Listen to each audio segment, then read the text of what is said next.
Hello दोस्तों, स्वागत है आपका हमारे YouTube channel DSR study point में। तो बच्चों, आज हम बात करने वाले हैं क्लास 11 का चैप्टर नंबर फर्स्ट है, जिसका नाम है लेखन कला और शहरी जीवन का विकास।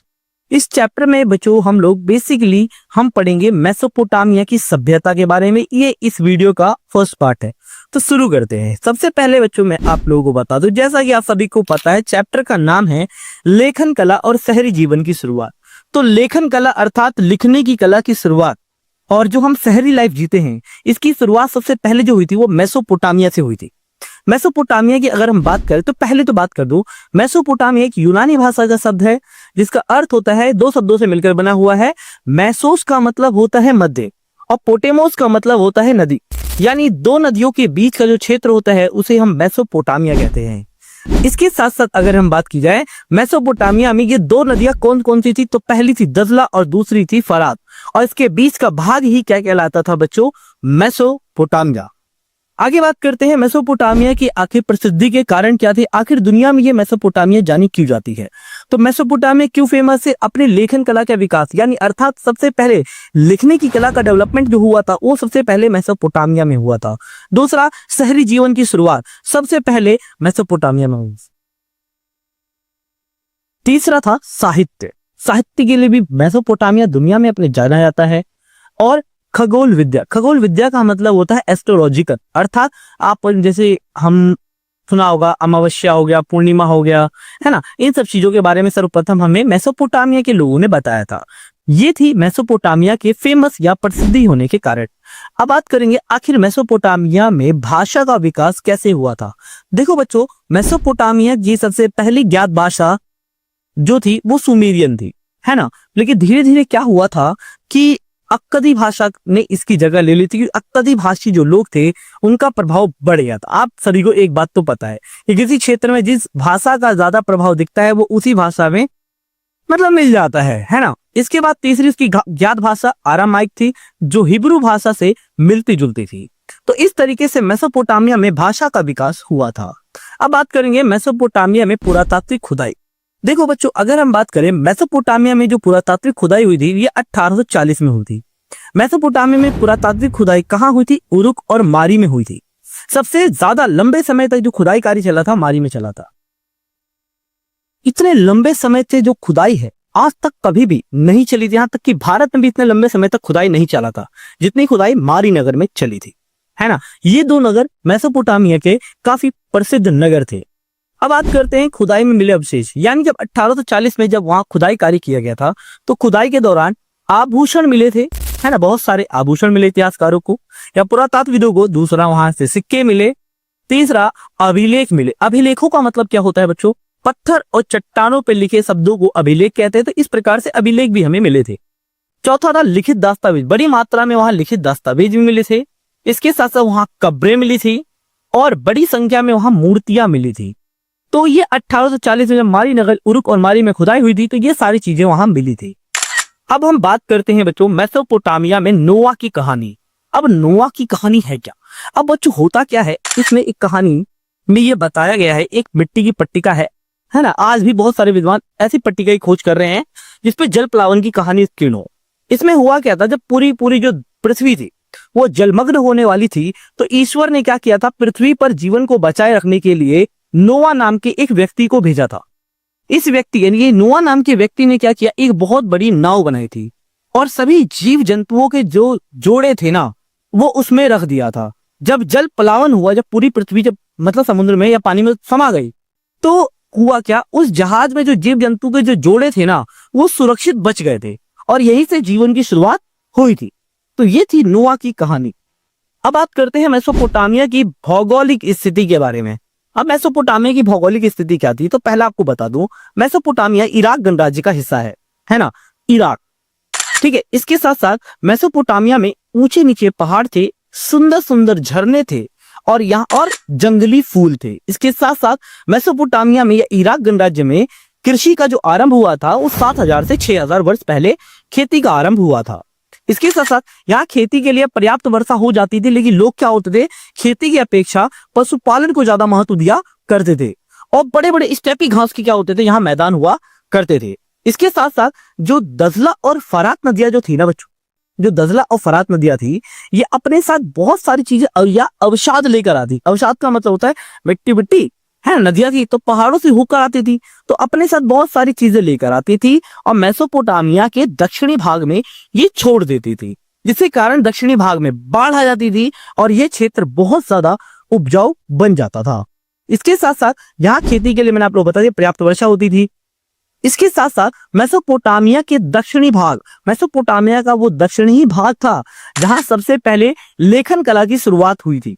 इसके साथ साथ मेसोपोटामिया के दक्षिणी भाग में, है ना, मछलियों की कोई कमी थी, नदियों में मछलियों की कमी नहीं थी, मछलियों की भरमार थी, है ना। इसके साथ साथ यहाँ खजूर के जो पेड़ होते थे वो खूब फल दिया करते थे, जो खूब फल खजूर के पेड़ दिया करते थे गर्मियों। तो ये थी मेसोपोटामिया की भौगोलिक स्थिति या भौतिक स्थिति। अब बात करते हैं मेसोपोटामिया में शहरों का विकास कैसे हुआ था। जैसे कि पहले वह शहर थे जिनका विकास व्यापारिक नगरों के रूप में या व्यापारिक केंद्रों के रूप में हुआ था। दूसरे बच्चों वह शहर थे जिनका निर्माण जो हुआ था, विकास हुआ था, वो शाही नगरों के रूप में हुआ था जहां राजा वजा रहा करते। और तीसरा वह शहर थे जिनका विकास मंदिरों के रूप में हुआ था। तो इस तरीके से मेसोपोटामिया 3 प्रकार के नगर हुआ करते थे। अब बात करते हैं मेसोपोटामिया के आरंभिक मंदिरों के बारे में, है ना। तो आरंभिक मंदिर के बारे में कह लो या आरंभिक नगर जो कह सकते हो आप लोग, तो मेसोपोटामिया का सबसे प्राचीन जो मंदिर था ना बच्चों, वो 5000 साल पुराना था और जो कच्ची ईंटों का बना हुआ था, है ना। आरंभ में क्या होता था, मंदिर छोटे बनाए जाते थे, लेकिन धीरे धीरे क्या हो गया था, मंदिरों को और ज्यादा बड़ा बनाया जाने लग गया था और विशाल आंगन बनाए जाते थे, है ना। तो इस तरीके से धीरे धीरे काम बढ़ता गया था। मेसोपोटामिया के विभिन्न प्रकार के देवी देवता की पूजा करते थे मेसोपोटामिया के लोग, जैसे कि इनाना जो युद्ध और प्रेम की देवी मानी जाती थी, उर जो चंद्र देवता माने जाते थे, और जो आराध्य देवता थे वो पशुधन और मत्स्य के स्वामी माने जाते थे। इसके साथ साथ लोग देवी देवता और अन्य क्या करते, जो लोग होते थे ना, वो देवी देवताओं को क्या करते थे, दूध, दही, मछली, कहीं कहीं तो अंडा भी चढ़ाया करते थे। अब हमें कैसे पता चला कि मछली चढ़ाते थे, क्योंकि मंदिरों के जो फर्श होता था उस पर हमें क्या मिले हैं, मछलियों की हड्डियों के साक्ष्य मिले हैं, है ना।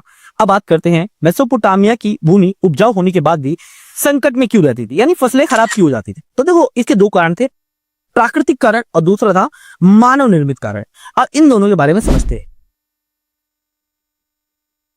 प्राकृतिक कारणों में क्या होता था कि जैसे कि पहाड़ी या पर्वतीय क्षेत्रों या धारा के ऊपर रहने वाले जो लोग होते थे वो जल का इतना ज्यादा प्रयोग करते थे बच्चों कि नीचे वाले लोगों को पानी नहीं मिल पाता था, जिसके कारण वहां की फसलें खराब हो जाती थी। दूसरा, कई बार नदियां क्या करती थी, अपना जो रास्ता है वो बदल लेती थी, है ना बच्चों, रास्ता बदल लेती थी। या इसके साथ क्या होता था, कई बार धारा या नदियों की धाराओं के जो ऊपर रहने वाले जो लोग हैं, है ना, जब नदियां प्रवाहित होती थी तो प्रवाहित होने के दौरान क्या होता था, तो कई बार नदियां जो चलती इसमें गाद या मिट्टी जम जाती थी, तो ऊपर धारा के ऊपर रहने वाले लोग मिट्टी को नहीं हटाते थे, जिससे नीचे वाले लोगों को पानी नहीं मिल पाता था, है ना। ये थे बच्चों आपके मानव निर्मित कारण। मैंने गलती से बोल दिया था, प्राकृतिक है, मानव निर्मित कारक है। दूसरा था प्राकृतिक कारण, जैसे कि कई बार जो दजला और फरात नदियां अपना रास्ता बदल लेती थी, जिससे खेत सूख जाते थे। इसके साथ साथ कई बार दजला और फरात नदियों का जलस्तर बढ़ जाता था, जिसके कारण बाढ़ आ जाती थी और लोगों जो किसानों की फसल खराब हो जाए। अब नेक्स्ट बात करते हैं हम लोग कि मेसोपोटामिया की लेखन कला का विकास। तो मेसोपोटामिया के लोग चिकनी मिट्टी की पट्टिकाओं पर लिखा करते थे। ये बेसिकली क्या करते थे कि मेसोपोटामिया में जो सबसे पहला प्राचीनतम जो अभिलेख मिला था या मिट्टी की पट्टिका मिली थी वो 3200 साल पुरानी थी, है ना। इस मिट्टी की पट्टिका को क्या कहते हैं, एक चकोर, जैसे चिकनी मिट्टी लेते थे उसे एक चकोर आकृति देते थे। फिर उसके बाद क्या होता था, ये लोग सरकंडे की तीखी नोक से किलाकार या किलाक्षर लिपि में लिखा करते थे। मेसोपोटामिया की जैसे बात किया, मेसोपोटामिया की लिपि जो थी वो किलाकार या किलाक्षर थी, जो लातीनी भाषा के साथ क्यूनिफॉर्म से बनी। क्यूनी का मतलब होता है बच्चों खूटी, और फॉर्म का मतलब होता है आकार, यानी खूटी के आकार का। और इस तरीके से क्या करते थे, मेसोपोटामिया के लोग मिट्टी की पट्टिकाओं पर लिखा करते थे। लिखने के पश्चात ये सुखा देते थे और सुखाने के बाद ये मजबूत हो जाता था। इन मिट्टी की पट्टिकाओं का प्रयोग राजा के आदेश जारी करने के लिए, है ना, शब्दकोश बनाने के लिए, भूमि हस्तांतरण करने जैसे कामों के लिए किया जाता था। तो बच्चों ये था इस वीडियो का फर्स्ट पार्ट। अगर आप लोग वीडियो अच्छी लगी हो, इन्फॉर्मेटिव लगी हो, तो प्लीज वीडियो को लाइक, शेयर एंड सब्सक्राइब जरूर करें। मिलते हैं नई वीडियो के साथ। धन्यवाद। हेलो दोस्तों, स्वागत है आपका हमारे YouTube channel DSR study point में। तो बच्चों, आज हम बात करने वाले हैं क्लास 11th का जो हिस्ट्री का चैप्टर नंबर 2 है, जिसका नाम है 3 महाद्वीपों में फैला हुआ साम्राज्य। ये वीडियो एनिमेशन के साथ होने वाली है और ये इस वीडियो का फर्स्ट पार्ट है। तो चलो वीडियो को देखते हैं और देखते हैं आखिर इस चैप्टर में है क्या। पहले तो आप लोगों को बता दूं मैं कि आखिर 3 महाद्वीपों में फैला हुआ साम्राज्य है कौन सा। ये है बच्चों रोमन साम्राज्य। रोमन साम्राज्य बेसिकली अगर देखा जाए 3 महाद्वीपों में फैला हुआ है, जैसे कि यूरोप, दूसरा अफ्रीका और तीसरा एशिया। लेकिन हम इसे पश्चिमी एशिया कह सकते हैं और अफ्रीका मतलब उत्तरी अफ्रीका का पार्ट है ये। इन 3 महाद्वीपों में फैला हुआ जो साम्राज्य था, जो डायनेस्टी थी, इसे कहते हैं रोमन साम्राज्य। अब बात करते हैं रोमन साम्राज्य और ईरानी साम्राज्य में अंतर। मतलब अगर देखा जाए पूरे यूरोप में, अगर देखा यूरोप, एशिया और अफ्रीका के अगर ज्यादातर भागों में देखा जाए तो रोमन साम्राज्य था। लेकिन रोमन साम्राज्य को जो टक्कर दे रहा था वो कहीं ना कहीं ईरानी साम्राज्य दे रहा था। अब रोमन साम्राज्य और ईरानी साम्राज्य में डिफरेंस होता क्या है ये देखते हैं। देखो बच्चों, पहला, रोमन साम्राज्य और ईरानी साम्राज्य अर्थात ये दोनों ही साम्राज्य पास पास थे। दूसरा, रोमन साम्राज्य और ईरानी साम्राज्य अगर बात की जाए, रोमन साम्राज्य और ईरानी साम्राज्य को कौन सी नदी अलग करती थी? फरात नदी जो है वो अलग करती थी। इसके साथ साथ ये दोनों ही साम्राज्य जो थे ना, वो अपने इतिहास काल से मतलब काफी लंबे समय से ही आपस में लड़ते हुए आए थे। ये प्रतिद्वंदी थे, है ना। अपने इतिहास की काफी ज्यादा लंबे समय तक ये आपस में लड़ाई करते हुए आए हैं। इसके साथ साथ अगर हम देखें, रोमन साम्राज्य के उत्तर में जो बॉर्डर होता है, वो सीमा जो है उसका निर्धारण जो है वो दो नदियां करती थी, राइन और डैन्यूब नदी। इसी प्रकार से रोमन साम्राज्य के दक्षिण में कौन सा रेगिस्तान था? सहारा रेगिस्तान था, है ना। और रोमन साम्राज्य तथा ईरानी साम्राज्य ने क्या किया था? दुनिया के ज्यादातर हिस्सों पर कब्जा कर रखा था, अपना अधिकार कर रखा था, जिसे चीनी लोग क्या कहते थे? ताचीन कहकर पुकारा करते थे, है ना। और आपको दिख रहा होगा रोमन साम्राज्य के शासकों की चित्र। अब बात करते हैं आखिर रोमन साम्राज्य के बारे में हमें जानकारी कैसे मिलती है। तो रोमन साम्राज्य की जानकारी के पास जो है हमारे पास 3 स्रोत हैं। पहला, प्रलेख दस्तावेज, दूसरा है पाठ्य सामग्रियां, तीसरा है भौतिक अवशेष। ये रोमन साम्राज्य के इतिहास की जानकारी के 3 मुख्य स्रोत हैं। इनमें से अगर हम पहला बात करें पाठ्य सामग्री, पाठ्य आपको क्या समझ में आ रहा है जिससे पढ़ सकते थे, है ना। तो रोमन साम्राज्य के इतिहास की जानकारी का पहला स्रोत आता है पाठ्य सामग्री, जिसमें से उस यानी इसमें समकालीन व्यक्तियों द्वारा लिखा गया उस काल का इतिहास आता है। जैसे कोई पत्र हो गया, व्याख्या हो गई, किसी धर्म गुरु द्वारा दिया गया प्रवचन हो गया या कानून हो गया, ये सारी की सारी पाठ्य सामग्री में आया करती थी। समकालीन का मतलब होता है जो रोमन साम्राज्य के समय में ही हुआ हो, है ना। उसी समय यानी जिस समय रोमन डायनेस्टी थी, रोमन साम्राज्य था, उसी समय वहां के लोगों द्वारा जो इतिहास लिखा गया था उसे समकालीन व्यक्ति कहते हैं, है ना। तो ये पाठ्य सामग्री हमें रोमन साम्राज्य के बारे में काफी बड़ी जानकारी देता है। दूसरा आता है प्रलेख या दस्तावेज। प्रलेख या दस्तावेज में क्या आता है बच्चों? इसके अंतर्गत जो है पेपायरस के पत्ते आते हैं और पांडुलिपियां और अभिलेख आते हैं। अब इसका मतलब क्या होता है? अभिलेख का मतलब होता है पत्थर या चट्टानों पे जो लिखे शब्द होते हैं, है ना, जिसे उकेर के लिखा जाता है, उसे हम अभिलेख कहते हैं। पेपायरस, रोमन साम्राज्य के जो लोग होते थे वो पेपायरस के पत्तों पर लिखा करते थे और ये पेपायरस का पत्ता जो होता था बच्चों, वो नील नदी के किनारे पाया जाता था। और तीसरा पांडुलिपि, हाथों से लिखी जाने वाली पुस्तकों को हम पांडुलिपि कहते हैं। तो ये प्रलेख और दस्तावेज में शामिल होते हैं। तीसरा, रोमन साम्राज्य की जानकारी का हमारा मुख्य स्रोत क्या है? भौतिक अवशेष। भौतिक अवशेष का मतलब क्या है? इसके अंतर्गत इमारतें आ जाती हैं, है ना, भवन जिसे कहते हैं, स्मारक आ जाता है, मिट्टी के बर्तन आ जाते हैं, सिक्के आ जाते हैं, मोहरे उस समय जो जारी किए गए थे, लोगों को किस प्रकार से उनको दफनाया जाता था, यानी कब्र। इससे हमें रोमन साम्राज्य के बारे में काफी विस्तृत जानकारी मिलती है। अब बात करेंगे आखिर रोमन साम्राज्य का काल यानी समय काल क्या है। देखो बच्चों, रोमन साम्राज्य के काल यानी समय को 2 भागों में बांटा जाता है। पहला परवर्ती रोमन साम्राज्य कहा जाता है और दूसरा पूर्ववर्ती रोमन साम्राज्य। अब इन दोनों में आखिर अंतर क्या होता है, चलो ये देखते हैं। पहले बात करते हैं पूर्ववर्ती रोमन साम्राज्य, अर्थात अगर हम बात करें बच्चों तो तीसरी शताब्दी के मुख्य भाग को हम क्या कहते हैं?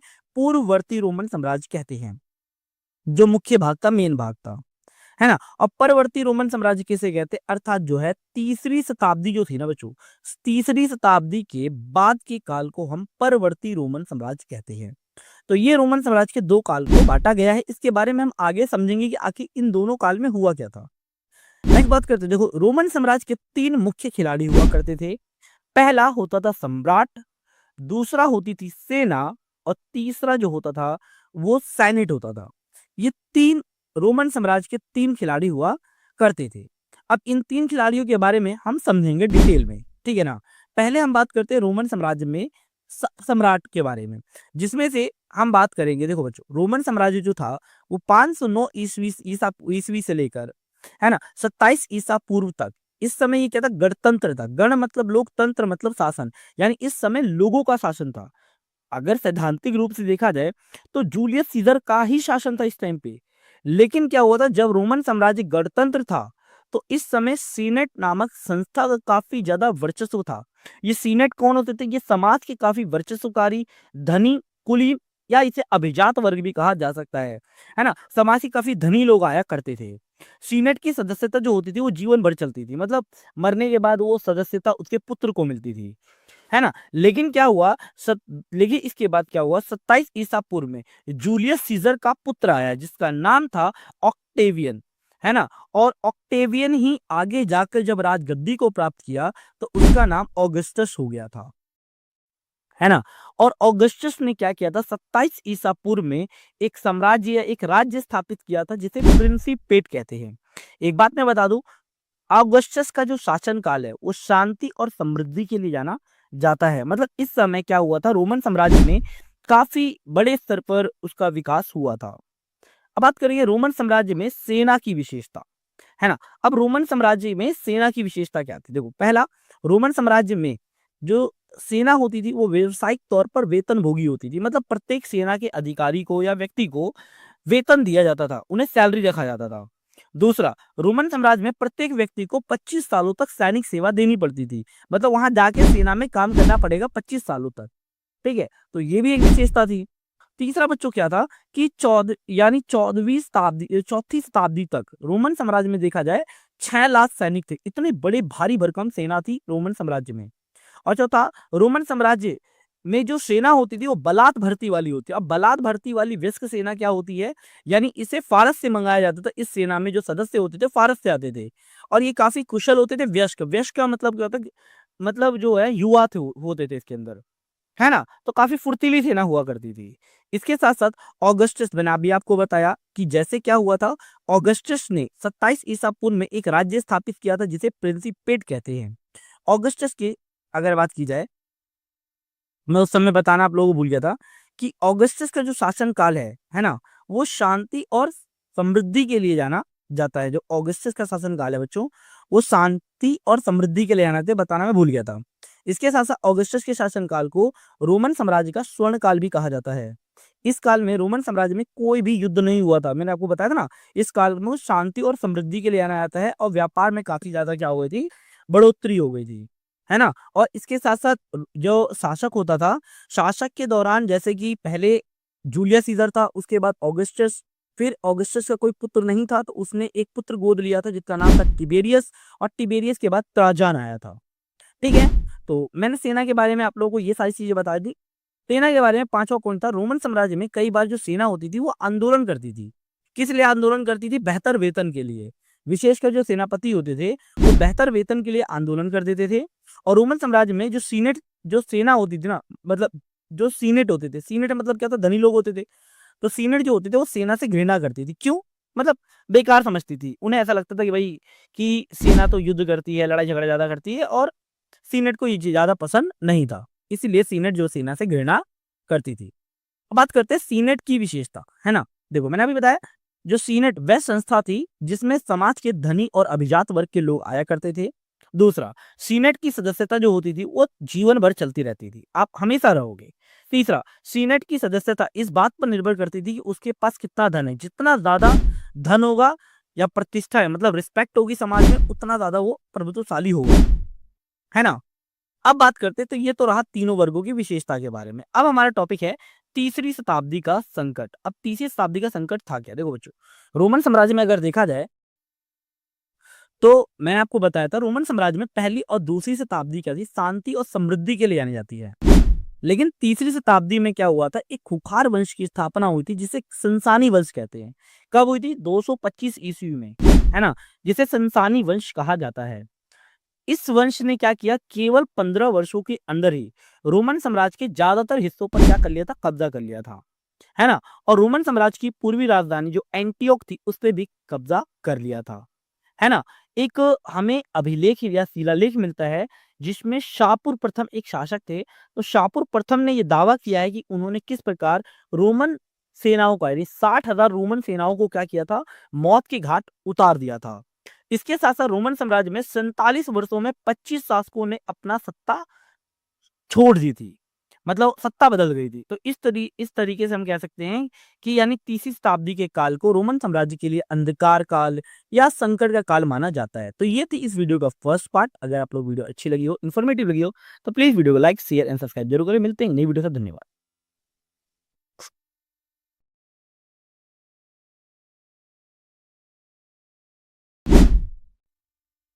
हेलो दोस्तों, स्वागत है आपका हमारे YouTube channel DSR study point में। तो आज हम बात करने वाले हैं क्लास 11th का जो चैप्टर नंबर फर्स्ट है, जिसका नाम है लेखन कला और शहरी जीवन की शुरुआत। ये इस वीडियो का सेकंड पार्ट है। फर्स्ट पार्ट मैंने अपलोड कर दिया है, लिंक डिस्क्रिप्शन में भी है, या आप चैनल पर जाकर भी इस वीडियो को देख सकते हो। और प्लीज यार वीडियो को जितना हो सके उतना शेयर करो। चलो बच्चों, वीडियो करते हैं शुरू। इस वीडियो में हम कुछ मुख्य टॉपिक्स के बारे में हम बात करने वाले हैं। जैसे हम मेसोपोटामिया के व्यापार के बारे में बात करेंगे, वहां की परिवहन व्यवस्था के बारे में बात करेंगे। दूसरा हमारा टॉपिक होगा लेखन कला का विकास आखिर मेसोपोटामिया में हुआ कैसे, है ना, वहां किस प्रकार के लोग पढ़े लिखे हुआ करते थे। चौथा टॉपिक होने वाला है हमारा कि आखिर जो गड़रिये मतलब खाना बदोश या जो पशुओं को चराते हैं, और गांव के लोगों के बीच झगड़े क्यों होते थे। पांचवा टॉपिक है उरुक नगर की क्या विशेषता होती थी, नगर नियोजन बारे में। मारी नगर की विशेषता के बारे में बात करेंगे। और लास्ट टॉपिक हमारा मेसोपोटामिया की उपलब्धि हो जाएगा। तो ये इस वीडियो में हम कंप्लीट चैप्टर कर लेंगे। तो चलो वीडियो करते हैं शुरू। पहला बात करते हैं मेसोपोटामिया के व्यापार के बारे में कि आखिर मेसोपोटामिया के लोग व्यापार कैसे करते थे, है ना बच्चों। तो देखो, आप सभी को तो ये बात तो पता होगा कि मेसोपोटामिया एक मैदानी क्षेत्र में स्थित था, जहां खेती के लिहाज से तो बहुत ज्यादा समृद्ध था। लेकिन क्या होता था कि मेसोपोटामिया के पास, जैसे कि अगर बात की जाए आभूषण बनाने के लिए, बर्तन बनाने के लिए, इन सभी धातुओं की क्या होती थी, उनके पास कमी होती थी, क्योंकि मैदानी क्षेत्रों में इन सब चीजों की उपलब्ध नहीं हो पाता है। और मेसोपोटामिया के जैसे लोग जो होते थे, जैसे नावों को पोपलार के पेड़ और खजूर के पेड़ों से बनाया करते थे। लेकिन ये इतने अच्छी किस्म के नहीं होते थे, बहुत बेकार किस्म के होते थे, नाव कमजोर होती थी। अब मेसोपोटामिया के लोगों ने सोचा अब क्या करें। तो मेसोपोटामिया के लोगों ने क्या किया कि सोना, चांदी, तांबा, रांगा, सीसा, जस्ता, ये सारी चीजें किससे मंगवा ली, तुर्की, खाड़ी पार और ईरान देशों से क्या करते थे, ये लोग मंगवा लिया करते थे। क्योंकि होता क्या था, पहाड़ी क्षेत्रों में क्या होता था, कृषि करना नामुमकिन था, पॉसिबल था ही नहीं। तो यहाँ देश के जो लोग होते थे, यानी ये जो पहाड़ी, तुर्की और खाड़ी देश होते थे, यहाँ के जो लोग होते थे, ये लोग मेसोपोटामिया के लोग से वस्त्र, खाद, है ना, ये सारी चीजें ले लिया करते थे। और उसके बदले में क्या करते थे, ये खनिज सामग्री मेसोपोटामिया के लोगों को दे दिया करते थे। तो कहीं ना कहीं यहाँ वस्तु विनिमय प्रणाली थी। और इस तरीके से मेसोपोटामिया के लोग ईरान, तुर्की और खाड़ी जैसे देशों के लोग क्या करते थे, वस्तुओं का आदान प्रदान करते थे और व्यापार करते थे। ठीक है। इसके बाद हमारा नेक्स्ट टॉपिक आता है मेसोपोटामिया की परिवहन व्यवस्था के बारे में कि आखिर परिवहन व्यवस्था किस प्रकार से थी। तो देखो बच्चों, मेसोपोटामिया के जो लोग होते थे ना, वो स्थल परिवहन की जो जगह है, वो जल परिवहन को ज्यादा प्राथमिकता देते थे, है ना। हमने पहले ही पढ़ रखा है कि मेसोपोटामिया में कई सारी नदियां होती थी और नदियों के द्वारा वो लोग व्यापार करते थे। जैसे क्या होता था, अनाज के बोरों को क्या होता था, पहले जैसे वाहनों पर या बैलों पर जब लाद कर एक स्थान से दूसरे स्थान पर ले जाया जाता था, तो ये काफ़ी महँगा था। इतने पशुओं की चारे की व्यवस्था करनी पड़ती थी, है ना? तो ये काफ़ी खर्चीली व्यवस्था थी। शहरी अर्थव्यवस्था इसका बोझ उठाने में क्या थी? असमर्थ थी। तो इसीलिए क्या हुआ कि मेसोपोटामिया के जो लोग होते थे, वो स्थल परिवहन की जगह जल परिवहन का जो ज़्यादा प्रयोग करते थे। और उस समय जो फरात नदी होती थी, वो विश्व मार्ग के रूप में जानी जाती थी, मतलब काफ़ी ज़्यादा प्रसिद्ध थी। ज़्यादातर व्यापार इसी से होता था, है ना। इसके अंतर्गत क्या होता था, अनाज के बोरों को क्या होता था, जो नाव होती थी ना, उस पर लाद देते थे और एक स्थान से दूसरे स्थान पर ले जाते थे, है ना। और जो नाव होती थी वो हवा की गति से चलती थी, तो इसमें कोई भी ऊर्जा की खपत नहीं होती थी। तो ये काफी बेहतर व्यवस्था थी, लोग इससे बेहतर काम कर रहे थे, है ना। लेकिन अब क्या हुआ, तो इस तरीके से क्या हुआ, इन लोगों का पैसा भी बच गया और उनको मुनाफा भी हुआ। अब बात करते हैं लेखन कला का विकास किस प्रकार हुआ। देखो बच्चों, मेसोपोटामिया में लेखन कला का विकास बहुत प्राचीन काल में हुआ था। अगर मैं बात करूं मेसोपोटामिया में, है ना, अगर बात की जाए सबसे जो प्राचीन मिट्टी की जो पट्टिका है, वो लगभग 3200 ईसा पूर्व की है। कितनी है बच्चों, 3200 ईसा पूर्व की ये मिट्टी की क्या है, पट्टिका है। और इस प्रकार की लगभग 5000 सूचियां प्राप्त हुई है। इन मिट्टी की पट्टिकाओं पर विभिन्न प्रकार के जानवरों के चिन्ह और मछलियों के चित्र हमें पाए गए हैं, या इतिहासकारों को ये सारी चीजें पाई गई हैं, है ना। इसके साथ साथ मेसोपोटामिया के लोग क्या करते थे, पहले जो चिकनी मिट्टी होती थी ना, उसे क्या करते थे, आटे की तरह गूंथ लेते थे और उसको है ना एक चौकोर जो है वो आकृति प्रदान करते थे। फिर जो सरकंडा होता है, सरकंडा एक वृक्ष होता है, उसकी नोक बहुत ज्यादा तीखी मतलब नुकीली होती है, उससे क्या करते थे, ये किलाकार या किलाक्षर लिपि में लिखा करते थे। क्योंकि मेसोपोटामिया के लोगों की लिपि जो थी ना बच्चों, अगर बात करूं, मेसोपोटामिया की लिपि को किलाकार या किलाक्षर कहा जाता था, क्योंकि ये यूनानी भाषा के शब्द क्यूनिफॉर्म से बना है। क्यूनी का अर्थ होता है खूंटी और फॉर्म का अर्थ होता है आकार, यानी खूंटी के आकार का। तो इस तरीके से क्या करते थे, वो खूंटी के आकार मतलब इस चीज से क्या करते थे, मिट्टी की पट्टिकाओं पर लिखा करते थे। इसके बाद इन मिट्टी की पट्टिकाओं को क्या करते थे, धूप में सुखा देते थे, जिससे क्या होता है, ये मिट्टी की पट्टिकाएं काफी ज्यादा मजबूत हो जाती थी। और इस तरीके से हर एक सौदे के लिए, यानी हर एक व्यापार के लिए एक नई मिट्टी की पट्टिका का प्रयोग किया जाता था, है ना। अब बात करते हैं आखिर मेसोपोटामिया के लोग इन मिट्टी की पट्टिकाओं का जो प्रयोग है वो क्यों करते थे, आखिर रीजन क्या था। तो देखो बच्चों, इन मिट्टी की पट्टिकाओं का प्रयोग वो क्यों करते थे, जैसे पहला काम क्या होता, जो राजा का जो आदेश होता था वो जब जारी किया जाता था तो इस मिट्टी की पट्टिकाओं पर लिख देते थे। दूसरा, शब्दकोश बनाने के लिए, शब्दकोश का मतलब क्या होता है, यानी डिक्शनरी बनाने के लिए भी इसका प्रयोग किया जाता था। तीसरा, भूमि हस्तांतरण करने के लिए। भूमि हस्तांतरण का मतलब क्या है, अगर भूमि है वो किसी और के नाम करनी है तो उसके लिए भी इन मिट्टी की पट्टिकाओं का प्रयोग किया करते थे। और व्यापार के लिए, मैंने अभी आपको बताया कि हर एक सौदे के लिए एक नई मिट्टी की पट्टिकाओं का निर्माण किया जाता था। तो इस तरीके से वो लोग क्या करते थे, व्यापार किया करते थे। अब बात करेंगे आखिर मेसोपोटामिया की साक्षरता दर किस प्रकार की थी, यानी किस प्रकार पढ़े लिखे लोग थे। तो मेसोपोटामिया की अगर साक्षरता के बारे में हम बात करें तो मेसोपोटामिया में साक्षरता बहुत ज्यादा कम थी, है ना। मेसोपोटामिया में अगर बात की जाए कि यहाँ चिन्हों की संख्या क्या थी, ज्यादा थी। जैसे हमारे कह करके अल्फाबेट्स जो होते हैं वो 52 होते हैं, तो इस प्रकार से यहाँ तो सैकड़ों में थी। सैकड़ों का मतलब 100 से ज्यादा और 1000 से कम, है ना। इन जो चिन्ह होते थे इन्हें पढ़ पाना बहुत ज्यादा मुश्किल होता था और बहुत ज्यादा पेचीदा होता था, है ना। काफी लोग इसे समझ नहीं पाते थे। तो इसीलिए मेसोपोटामिया की जो साक्षरता दर थी वो बहुत ज्यादा कम थी, यानी पढ़े लिखे जो लोग थे वो काफी कम थे और ज्यादातर लोग यहाँ खेती करते थे, तो इतना ज्यादा पढ़ाई लिखाई पे ध्यान नहीं देते थे। अब बात करते हैं आखिर तथा जो गड़रिये तथा ग्रामीण लोगों के बीच आखिर झगड़े क्यों होते थे। तो गड़रियों के बारे में अगर बात की, गड़रियों का मतलब क्या होता है, गड़रिये वह लोग होते हैं जो पशुओं को चराते हैं, जैसे जो बकरी वकरी जो होते हैं उसे चराते हैं और एक स्थान से दूसरे स्थान पर ले जाते हैं। इन्हें खाना बदोश या पशु चारक भी कहा जाता है। अब होता क्या था, मेसोपोटामिया में झगड़े क्यों होते थे, तो कई बार ये गड़रिये जो होते थे ना, वो अपने पशुओं को ग्रामीण या किसानों की जमीनों से ले जाते थे, जिसके कारण किसानों की जो फसल होती थी वो खराब हो जाती थी। यहाँ तक कि कई बार क्या होते थे, ये जो गड़रिये होते थे इन गांव वालों पर जानबूझकर आक्रमण कर देते थे और उन्हें पूरी तरीके से लूट लिया करते थे। तो गांव वाले कई बार क्या करते थे, अपने आप को बचाने के लिए इन लोगों का रास्ता रोक देते थे और इस प्रकार से गड़रियों और किसानों के बीच झगड़े होते थे, है ना। तो इस प्रकार से झगड़े हमें देखने को मिलते हैं। अब बात करते हैं उरुक नगर की विशेषता या नगर नियोजन प्रणाली। देखो, मेसोपोटामिया में 3 नगर काफी इंपॉर्टेंट थे, उरुक और आपका मारी। तो उरुक नगर में अगर बात किया, उरुक नगर में जो गलियां होती थी काफी टेढ़ी मेढ़ी होती थी, है ना। जैसे ही टेढ़ी मेढ़ी गलियां होती थी, काफी सकरी होती थी, जिसमें जो पहिए वाली जो गाड़ियां हैं वो नहीं जा पाती थी। तो जिसके कारण जो लोग होते थे वो जो अपना सामान होता था, जैसे कि अनाज के बोरों को गधों या अन्य जानवरों पर लाद कर मतलब शहरों के अंदर भाग में ले जाया करते थे। दूसरा, साफ सफाई की कमी होना, यानी यहाँ साफ सफाई की कमी होती थी। जैसे घर इस प्रकार से बनाए गए थे कि वर्षा का पानी क्या हो, घर के अंदर एक जगह एकत्र हो, है ना? इसके साथ-साथ ये लोग क्या करते थे, घर का सारा जो कूड़ा-करकट होता था ना, ये लोग सड़क पर फेंक देते थे। और जब बारिश होती थी, तो क्या होता था कि मतलब कीचड़-कीचड़ हो जाता था। तो कीचड़-कीचड़ जब हो जाता था ना, तो ये लोग सड़क को साफ नहीं करते थे। मतलब अपनी दहलीज़ों को ऊँचा उठा देते थे, है ना? तो इस तरीके की व्यवस्था थी यहाँ।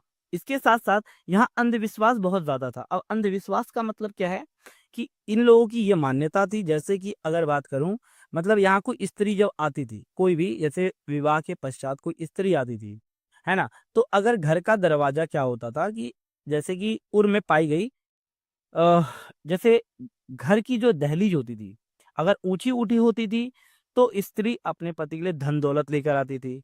लेकिन अगर सामने का दरवाज़ा अगर किसी दूसरे के घर की और ना खुले, तो वो सौभाग्य प्रदान करता था। और अगर घर का लकड़ी का जो मुख्य दरवाज़ा अगर किसी और के घर के सामने खुलता था ना, तो वो अपनी जो स्त्री क्या करती थी, अपने पति के लिए काफ़ी यातनाएँ और पीड़ा लेकर आती थी।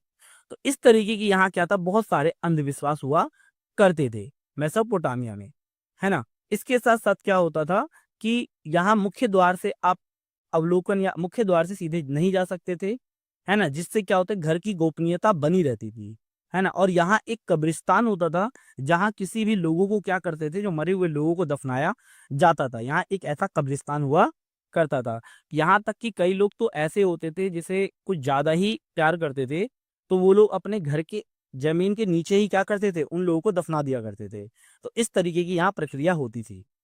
अब बात करते हैं आखिर मारी नगर की विशेषता क्या थी? देखो बच्चों, मारी नगर 2000 ईसा पूर्व के बाद काफ़ी ज़्यादा फला-फूला था और ये शाही राजधानी के रूप में फला-फूला था। मारी नगर फरात नदी के ऊर्ध्वाधर पर स्थित था, जहाँ खेती की पैदावार कम थी। और मारी राज्य में वैसे तो किसान और पशुचारक दोनों लोग रहते रहते थे, लेकिन ज़्यादातर भेड़-बकरी चराने वाले काम करते थे।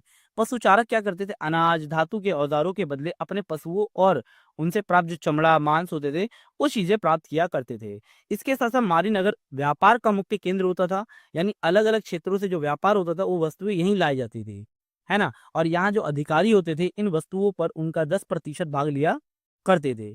तो इस तरीके से मतलब ये व्यापार का मुख्य केंद्र होता था मारी नगर।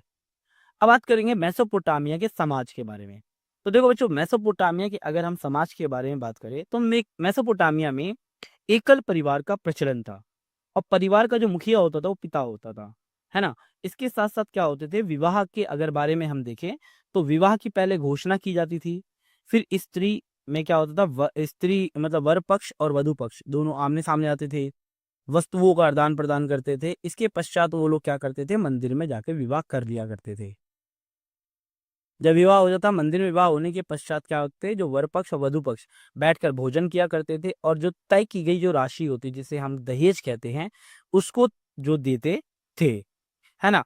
इसमें फिर इसके पश्चात क्या होता था, जो पिता होता था वो स्त्री को लेकर आता था और उसे मतलब रवाना कर देता था, ठीक है? इसके साथ-साथ जो उस समय विवाह के समय जो स्त्रियों को मिलता था, वही चीज़ होता था, यानी वो अपने पिता की संपत्ति में किसी प्रकार की हिस्सेदारी की माँग नहीं कर सकती थी, जैसे कि संपत्ति हो गई, अ, ज़मीन हो गई, पेड़ और आपके पशु हो गए, इन सब में माँग नहीं कर सकते थे। अब बात करते हैं मेसोपोटामिया की उपलब्धि, यानी दुनिया को मेसोपोटामिया ने क्या दिया है? तो पहला क्या है, लेखन कला की शुरुआत सबसे पहले मेसोपोटामिया में हुई थी, लिखने की शुरुआत। दूसरा, काल गणना की सबसे पहले जो शुरुआत मेसोपोटामिया में हुई थी। काल गणना का मतलब होता है कि जैसे 1 साल में 365 दिन होते हैं या 12 महीने होते हैं। 1 महीने में 4 हफ्ते होते हैं, 1 हफ्ते में 7 दिन होते हैं, 1 दिन में 24 घंटे होते हैं, 1 घंटे में 60 मिनट होते हैं। ये पूरी जानकारी हमें सबसे पहले मेसोपोटामिया के लोगों ने दी थी। है ना? इसके साथ-साथ गणित, चक्रवृद्धि ब्याज, गुणा, भाग की सबसे पहली जो पट्टिका हमें मेसोपोटामिया में मिली थी, है ना? और अमावस्या, पूर्णिमा, है ना? इन सब के बारे में भी हमें सबसे पहले मेसोपोटामिया के लोगों ने ही बताया है, है ना? इसके साथ-साथ आपने सुना होगा कांसा, जो टीन और तांबे के मिश्रण से बनता है। ये सबसे पहले इसकी शुरुआत मेसोपोटामिया में से हुई थी। इसीलिए मेसोपोटामिया को कांस्य युगीन सभ्यता भी कहा जाता रहता है। शहरी जीवन की शुरुआत सबसे पहले मेसोपोटामिया में हुई थी। तो ये सारी चीज़ें जो हैं, वो मेसोपोटामिया ने दुनिया को दिया है। अब नेक्स्ट बात करते हैं इसमें कहानी है, जैसे कि जो एनमरकर की कहानी है। जैसे कि एनमरकर जो था वो उरुक का राजा था। तो एनमरकर क्या चाहता था, उरुक नगर में एक मंदिर बनवाना चाहता था। तो मंदिर बनवाने के लिए वो क्या करता है, अपने एक दास यानी दूत को बुलाता है और उससे बोलता है कि इस मंदिर को बनवाने के लिए जो लार्जवद, बहुमूल्य रत्न, आभूषण, कॉर्निलियन नीले रंग का जो पत्थर होता था, ये सारी चीजें जो जाओ और अरट्टा के शासक से लेकर आ जाओ। दूत कहता है ठीक है। तो दूत फिर निकल जाता है कहाँ, अरट्टा के शासक के पास। तो पहाड़, ऊंचे नीचे पहाड़ आते हैं, तो ऊंचे नीचे पहाड़ों पर जाता है रात की चांदनी में, है ना। लेकिन जब वो एक पहाड़ की तलहटी में पहुंचता है तो उसे एक सूसा जनजाति मिलती है जिसने उनको चूहों की तरह नमस्कार किया था। तो इस जनजाति ने क्या किया था, जैसे पहाड़ की तलहटी में उसे सूसा जनजाति मिली जिसे चूहों की तरह उसने नमस्कार किया था। फिर इसके बाद वो दूत जो है वो आगे पहुंचा, यानी अरट्टा के शासक के पास पहुंचा। अब वो दूत बहुत ज्यादा थक चुका था और अपनी बातों को अरट्टा के शासक के पास सही से रख नहीं पाया, जिसके कारण क्या हुआ, अरट्टा के शासक ने कहा कि ठीक है भाई तुम जाओ, एक काम करो, कुछ नहीं होने वाला। तो जो दूत था एनमरकर का, उसने फिर अरट्टा के शासक को धमकियां देनी शुरू कर दी कि मेरा राजा ऐसा कर देगा, मेरा राजा वैसा कर देगा। तो फिर लेकिन वो हताश होकर दोबारा उरुक आया और उरुक आने के पश्चात वो एनमरकर से अपनी सारी बातें कहता है। तो एनमरकर क्या करता है, एक मिट्टी की पट्टिका पर, है ना, कुछ लिख कर देता है और उस पर एक मोहर लगा देता है और कहता है जाओ ये बात दे देना। अरट्टा जो शासक, जो दूत होता है, फिर दोबारा किसके पास जाता है, अरट्टा के शासक के पास जाता है, वो दिखाता है। अरट्टा का शासक जब उसे देखता है तो कहता है हाँ ये तो राजा ने ही भेजा है, और उसे लार्जवद और बहुमूल्य रत्न उसे सौंप देता है। और इस प्रकार से मेसोपोटामिया में व्यापार की शुरुआत कहा जाता है हुई थी, इस प्रकार से। ठीक है। एक और कहानी है जिसे हम गिलगामेश महाकाव्य कहते हैं। गिलगामेश महाकाव्य जो है वो उरुक नगर की कहानी है जो 12 पट्टिकाओं में बटी हुई है। इसमें एक राजा होता है जिसके दोस्त की मृत्यु हो जाती है और वह दोस्त को जिंदा करने के लिए अमृत की खोज में निकल पड़ता है और दुनिया के सागर महासागर को पार करता है, लेकिन उसे अमृत नहीं मिलता है और वो काफी हताश होकर दोबारा अपने उद्गम स्थान यानी उरुक आता है। और जब उरुक आता है तो उरुक में दीवारों को देखकर वो काफी भावुक हो जाता है और वहां के लोगों ने उसे काफी सपोर्ट किया था। ठीक है, तो ये था इस चैप्टर का कंप्लीट। इतिहास में कुछ नाम सिर्फ कहानियां नहीं होते, वो जमाने का रुख मोड़ देते हैं। ऐसा ही एक नाम था चंगेज खान, रेत के समंदर से उठकर पूरी दुनिया की सल्तनतों को झुका देने वाला। एक यायावर जिसने कोई किला नहीं बनाया लेकिन असंख्य साम्राज्यों को ढा दिया। मंगोल घुड़सवारों की टापों से कांप उठी थी धरती और आकाश गूंज उठा था, चंगेज आ रहा है। वह सिर्फ एक सेनापति नहीं था, वह एक रणनीतिकार था, एक सुधारक था और एक ऐसा शासक जिसे मृत्यु के बाद भी भय से याद किया जाता है। DSR चैनल प्रस्तुत करता है उस महानायक की कहानी जिसने इतिहास की सीमाएं मिटा दी। जानिए कैसे बना एक अनपढ़ बालक दुनिया का सबसे शक्तिशाली सम्राट। हेलो दोस्तों, स्वागत है आपका हमारे YouTube channel DSR study point में। तो बच्चों, आज हम लोग क्लास 11 का जो चैप्टर नंबर 5 है जिसे अब 3 कर दिया गया है, ठीक है, इस चैप्टर के बारे में बात करने वाले हैं। ये चैप्टर एग्जाम के पॉइंट ऑफ व्यू से तो बहुत इंपॉर्टेंट है और काफी इंटरेस्टिंग जो चैप्टर है, जिसका नाम है यायावर साम्राज्य। अब यायावर का अर्थ क्या होता है पहले समझते हैं। बच्चों, यायावर का अर्थ होता है घुमक्कड़ लोग। इस शब्द का जो प्रयोग ज्यादातर मंगोल साम्राज्य के लिए किया जाता था, क्योंकि मंगोल साम्राज्य के जो शासक थे वो घुमक्कड़ माने जाते थे, जो एक स्थान से दूसरे स्थान पर जाते थे और अलग अलग क्षेत्रों में शासन किया करते थे। बच्चों, जब भी यायावर शब्द आता है, सबसे पहले ज्यादातर लोगों के जो मतलब तैयारी कर रहे हैं उन्हें चंगेज खान याद आता है। अब बात करते हैं चंगेज खान। आपने सुना होगा ये दुनिया का सबसे एक तरीके से कह ले खूंखार व्यक्ति था। इसके बारे में अगर बात की जाए तो चंगेज खान का जन्म 1162 में ओनोन नदी के किनारे हुआ था। इसका जो बचपन का नाम तैमुजिन था और इसके साथ साथ इसके पिता का नाम येसुजई था। जो चंगेज खान था, चंगेज खान के पिताजी का नाम येसुजई था, जो कियात कबीले के मुखिया थे। इसके पिता की बहुत ही कम आयु में ही की मतलब मृत्यु हो गई थी या हत्या कर दी गई थी। और इसकी माता ने क्या किया था, मतलब चंगेज खान की जो माता थी जिनका नाम था ओलुनिक्के, इन्होंने क्या किया था, तैमुजिन, ठीक है ना, और उसके सगे भाई या सौतेले भाई का लालन पालन पोषण बहुत ज्यादा मुश्किलों से किया था। इसके साथ साथ 1170 के दशक में हुआ क्या कि तैमुजिन का क्या कर लिया गया, अपहरण कर लिया गया, ठीक है, और उसे दास बना दिया गया। और उसकी शादी भी हो चुकी थी। उसकी पत्नी का नाम था बोरट्टे उसका भी अपहरण कर लिया गया, जिसके कारण क्या हुआ, अंदर ही अंदर जो चंगेज खान था वो बहुत ज़्यादा दुखी होने लग गया और अपनी पति को छुड़वाने के लिए, जो अपनी पत्नी है उसको छुड़वाने के लिए इसने काफ़ी ज़्यादा लड़ाई लड़ी। और विपत्ति के इन वर्षों में भी क्या किया था, उसका एक मित्र बनाने का नहीं छोड़ा, मतलब मित्र तो उसने बनाया है, ठीक है, उसका नवयुवक जो फ्रेंड था जिसका नाम था बोगुरच्चू, उसका पहला मित्र था और उसने सदैव एक विश्वास साथी के रूप में क्या किया, तैमूजिन का साथ दिया था। तैमूजिन का जो सगा भाई जिसका नाम था जमुका, उसका एक अन्य विश्वसनीय मित्र था चंगेज खान का। इसके साथ साथ तैमूजिन ने क्या किया था, अपने पिता के जो भाई, जो बड़ा भाई था जिसका नाम था तुगरील ओक खान के साथ क्या किया था, जो काफ़ी ज़्यादा संबंध बना लिए थे, मतलब उनके साथ रहने लग गया था, ठीक है, और ये केराइट लोगों के शासक करने लग गया था। इसके साथ साथ अब चंगेज खान एक महान नायक कैसे बना था, ठीक है, तो बच्चों एक चंगेज खान जो था वो महान नायक बना कैसे था, तो तैमूजिन का जो सगा भाई था इसका नाम था जमुका, जो बाद में उसका क्या बन गया था, शत्रु बन गया था सबसे बड़ा। इसके साथ साथ हुआ क्या था, 1180 से 1190 के दशक में तैमूजिन ने क्या किया था, ओक खान की सहायता से जमुका जैसे शक्तिशाली जो प्रतिद्वंदी था उसको क्या कर दिया, हरा दिया। और जमुका को पराजित करने के बाद तैमूजिन जो था उसने क्या किया, उसका आत्मविश्वास और ज्यादा बढ़ गया, मतलब चंगेज खान को लगने लग गया था कि अब उसे तो कोई हरा ही नहीं सकता है ना, दुनिया में कोई हरा ही नहीं सकता, तो उसका आत्मविश्वास काफी ज्यादा बढ़ गया।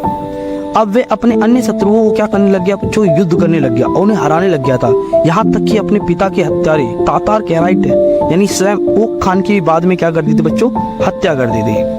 और 1206 में क्या किया था, उसने शक्तिशाली जमुका और नैमन लोगों को निर्णायक रूप से क्या कर दिया, हरा दिया। और इस प्रकार से चंगेज खान जो था वो लगातार जीतता रहा, लड़ाई करता रहा और जीतता रहा और अपने शत्रुओं पर विजय पाने में सक्षम होने लगा। तैमूजिन ने क्या किया था, इस स्टेपी क्षेत्र जो होता है, ठीक है, वहाँ अपने राजनीतिक प्रभाव ज्यादातर बढ़ा लिया था।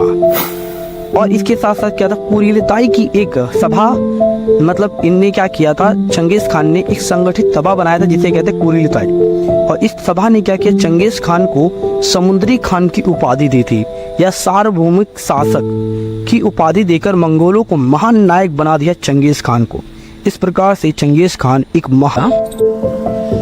मंगोल जो था वो अलग अलग विभिन्न प्रकार के लोगों का जन समुदाय था और ये लोग क्या थे, अलग अलग वंश से संबंधित थे, जैसे तातार, खितान, मांचू जैसे वंशों से संबंधित थे। इसके साथ साथ क्या होता था बच्चों, पश्चिम में जो इनका संबंध था वो तुर्की कबीलों से था, क्योंकि इनकी भाषा में समानता थी, जैसे तुर्की लोगों की और इन लोगों की भाषा में समानता थी। यहाँ क्या होता था, कुछ मंगोल जो थे वो पशुपालक भी थे और कुछ जो मंगोल थे वो शिकारी और संग्राहक के रूप में भी थे। पशुपालक जो होते थे वो भेड़, बकरियां, ऊंट आदि जैसे पशुओं को पाला करते थे। इसके साथ साथ जो संग्राहक लोग होते थे वो जो पशुपालक कबीलों के आवास जहाँ वो निवास करते थे उस क्षेत्र के उत्तर में जो साइबेरिया के वन होते थे उन क्षेत्रों में निवास किया करते थे। और वो पशुपालक से जो संग्राहक होते थे वो पशुपालकों की अपेक्षा थोड़े से ज्यादा गरीब थे और वे अपना जीवन निर्वाह करने के लिए ग्रीष्म ऋतु में क्या करते थे, पकड़े गए जानवरों की खाल से क्या करते थे, व्यापार करते थे। इसके साथ साथ क्या करते थे, जो मंगोल होते थे ना बच्चों, वो तंबुओं में निवास किया करते थे। तंबू आप जानते हैं ना, किस प्रकार के चित्र में भी दिख रहा होगा, तो इस प्रकार के तंबुओं में निवास करते थे। और वे क्या करते थे, अपने पशुधन यानी पशुओं से प्राप्त जो संसाधन होते हैं के साथ क्या करते थे, जो शीतकालीन यानी सर्दियों में निवास स्थल से गर्मी यानी ग्रीष्मकालीन चारण भूमि की ओर चलते जाते थे। अब बात करते हैं आखिर मंगोल कबीलों की विशेषताएं क्या होती थी। तो पहला तो याद रखिएगा कि मंगोल कबीले जो थे वो बहुत सारी जातियों और भाषाई संबंधों के कारण आपस में जुड़े होते थे, परंतु इनके पास आर्थिक संसाधनों की हमेशा कमी होती थी, जिनके कारण क्या होता था, उनका समाज अनेक पृथवंशीय वंशों में बटा हुआ था। और इसके साथ साथ जो धनी परिवार जो होता था बच्चों, वो काफी बड़ा होता था। उनके पास बहुत अधिक संख्या में क्या होता, पशु होते थे और भूमि हुआ करती थी। और स्थानीय राजनीति में भी क्या होता था, उनका काफी ज्यादा दबदबा और प्रभुत्व हुआ करता था, इसलिए उनके बहुत सारे शिष्य भी हुआ करते थे। समय समय पर क्या होना था बच्चों, प्राकृतिक आपदाएं आती रहती थी। जैसे कभी होता था बहुत सारा, मतलब बहुत लंबे समय तक सर्दियाँ आ गई, ठीक है ना। और सर्दियों के दौरान क्या होता था, उनके एकत्र किए गए जो शिकार हैं वो और अन्य खाद्य जो भंडार होते थे वो कम हो जाते थे या खत्म हो जाया करते थे। इसके साथ साथ तो वर्षा ना होने से क्या होता, घास के मैदान भी धीरे धीरे सूख जाते थे, इसलिए चारागाह की खोज में ये भटकते रहा करते थे। मंगोल कबीले में क्या होता था बच्चों, इसके साथ मंगोल कबीले जो थे वो आपस में हमेशा संघर्ष करते रहते थे। पशुधन प्राप्त करने के लिए वो क्या करते थे, लूटपाट जैसी गतिविधियां भी किया।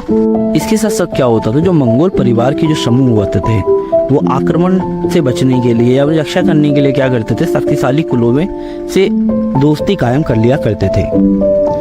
अब बात करते हैं मंगोल सैनिकों की विशेषताएं या सफलताएं। बच्चों बहुत ज़्यादा इंपॉर्टेंट टॉपिक है जो पेपर में हर बार आता है, तो ध्यान से सुनिएगा। तो पहला तो बात करें, कुशल घुड़सवार थे, यानी मंगोल जो थे, मंगोलों और तुर्की के घुड़सवारी कौशल ने उनकी सेना को और ज़्यादा मजबूती प्रदान कर दी थी। मतलब यहाँ के जो घुड़सवार हुआ करते थे वो काफ़ी मजबूत हुआ करते थे, ठीक है। इसके साथ साथ बेहतरीन तीरंदाजी, यानी घोड़ों पर ये क्या होते, मंगोल जो सेना होती थी वो घोड़ों पर सवार होकर सैनिकों की तीरंदाजी बहुत बेहतर थी। और ये कौशल उन्होंने जंगलों में पशुओं को शिकार करने के साथ ही प्राप्त किया था। मतलब हमेशा पशुओं को शिकार करते रहते थे, तो ये कौशल ये स्किल्स उन्होंने प्राप्त कर ली थी। उनकी इस तीरंदाजी ने क्या किया था, उनकी सैनिकों को और ज्यादा मजबूती प्रदान कर दी थी और तेज बनाया सेना को, ठीक है। इसके साथ साथ मौसम की जानकारी। अब होता क्या था कि सैनिकों को अपने आसपास के जो क्षेत्र होते थे ना, उन्हें मौसम की बड़ी जानकारी हुआ करती थी। इस बात ने क्या किया, सेना को एक अधिक और ज्यादा मजबूती प्रदान की थी। उन्होंने क्या किया था, प्रचंड सर्दियों में भी युद्ध अभियान प्रारंभ किए। इसके साथ साथ वो क्या करते, जो मंगोल होते थे वो अपने शत्रुओं के नगरों शहरों में प्रवेश करने के लिए बर्फ से जमी हुई नदियों को राजमार्ग के रूप में क्या करते थे, वो लोग प्रयोग किया करते थे, मतलब रास्ते के रूप में ये प्रयोग किया करते थे। नेक्स्ट क्या था बच्चों, घेराबंदी की नीति। मतलब जो यायावर लोग होते थे यूं तो किलेबंद शिविरों तक पहुंचने के लिए सक्षम नहीं थे, परंतु क्या हुआ था, चंगेज खान ने घेराबंदी की नीति अपनाकर क्या किया था, इस कार्य को और ज्यादा सरल बना दिया। मतलब घेराबंदी करके क्या करते थे, अपने दुश्मनों को खत्म कर दिया करते थे। अब बात करते हैं चंगेज खान की अपनाई गई संचार प्रणाली के बारे में। ये बहुत ज्यादा इंपॉर्टेंट है, तो ध्यान से सुनिएगा। तो होता क्या, अच्छा चंगेज खान ने क्या किया था, एक फुर्तीली संचार प्रणाली अपना रखी थी। इस संचार प्रणाली को क्या कहा जाता था, हरकारा कहा जाता था। इससे होता क्या था, राज्य के काफी जो दूर के स्थान होते थे ना, उनसे आपस में संपर्क करना बहुत ज्यादा आसान हो जाया करता था। इसके साथ साथ दूरी पर सैनिक चौकियां बनाई जाती थी। मतलब जो निश्चित दूरी पर क्या होता, कुछ सैनिक चौकियां बनाई जाती थी। इन चौकियों में एक स्वस्थ और एक शक्तिशाली घोड़े और घुड़सवार तैनात हुआ करते थे, ठीक है, इन चौकियों पर। और ये घुड़सवार क्या करते थे, संदेशवाहक का काम किया करते थे। मतलब इस संचार प्रणाली के संचालन के लिए क्या कहता, मंगोल क्या करते थे, जो लोग होते थे वो अपने अपने घोड़ों और अन्य पशुओं का मतलब जितना भी प्रॉफिट प्राप्त होता था उसका 10वां भाग क्या करते, प्रदान करते थे इस संचार प्रणाली को। इसी को कुबकुर भी कहा जाता था, कुबकुर कुबकर भी कहते हैं। यायावर लोग क्या करते थे, जो ये अपनी जो टैक्स है ना, जो ये कर, ये अपनी इच्छा से दिया करते थे।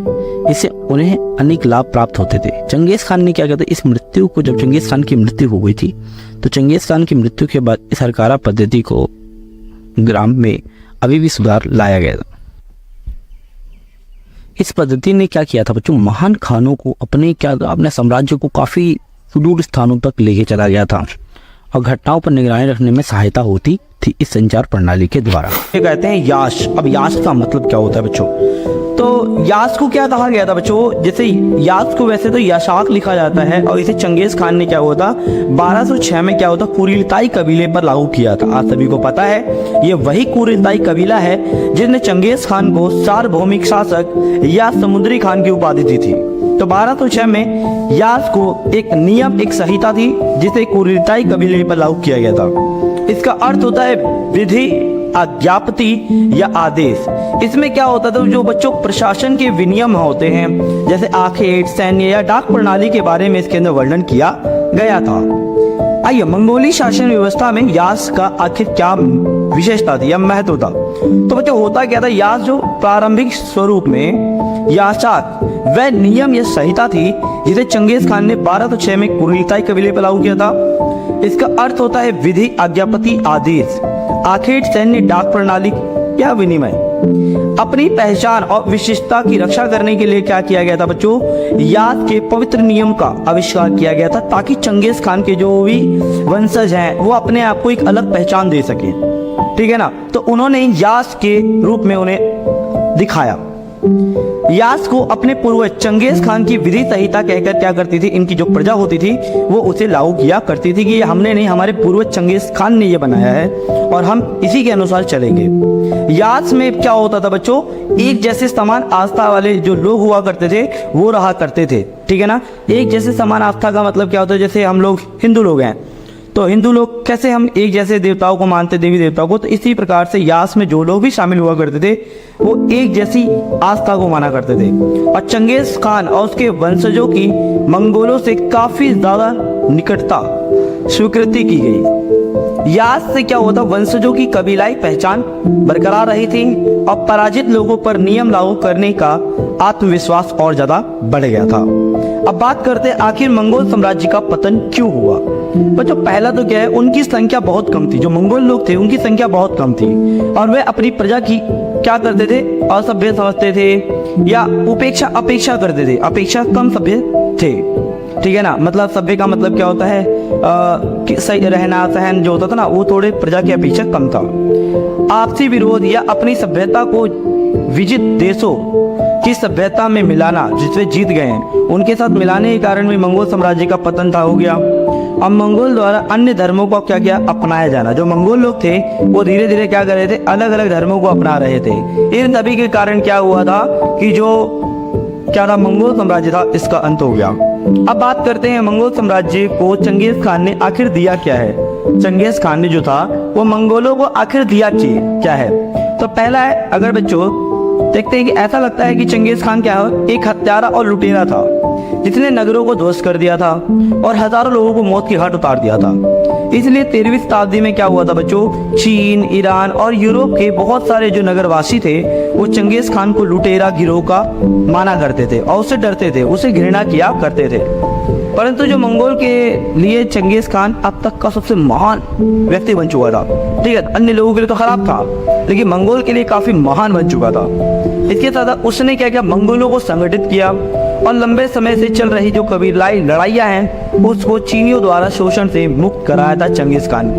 इसके साथ लंबे समय से चली आ रही कबीलाई लड़ाइयों को भी इसने खत्म कर दिया था और उसने एक शानदार क्या किया था, पार महाद्वीप के साम्राज्य की स्थापना करी। वो अपने साम्राज्य को महाद्वीप के बाहर भी ले गया और व्यापार मार्ग और बाजारों को एक नया जीवन प्रदान किया था चंगेज खान ने।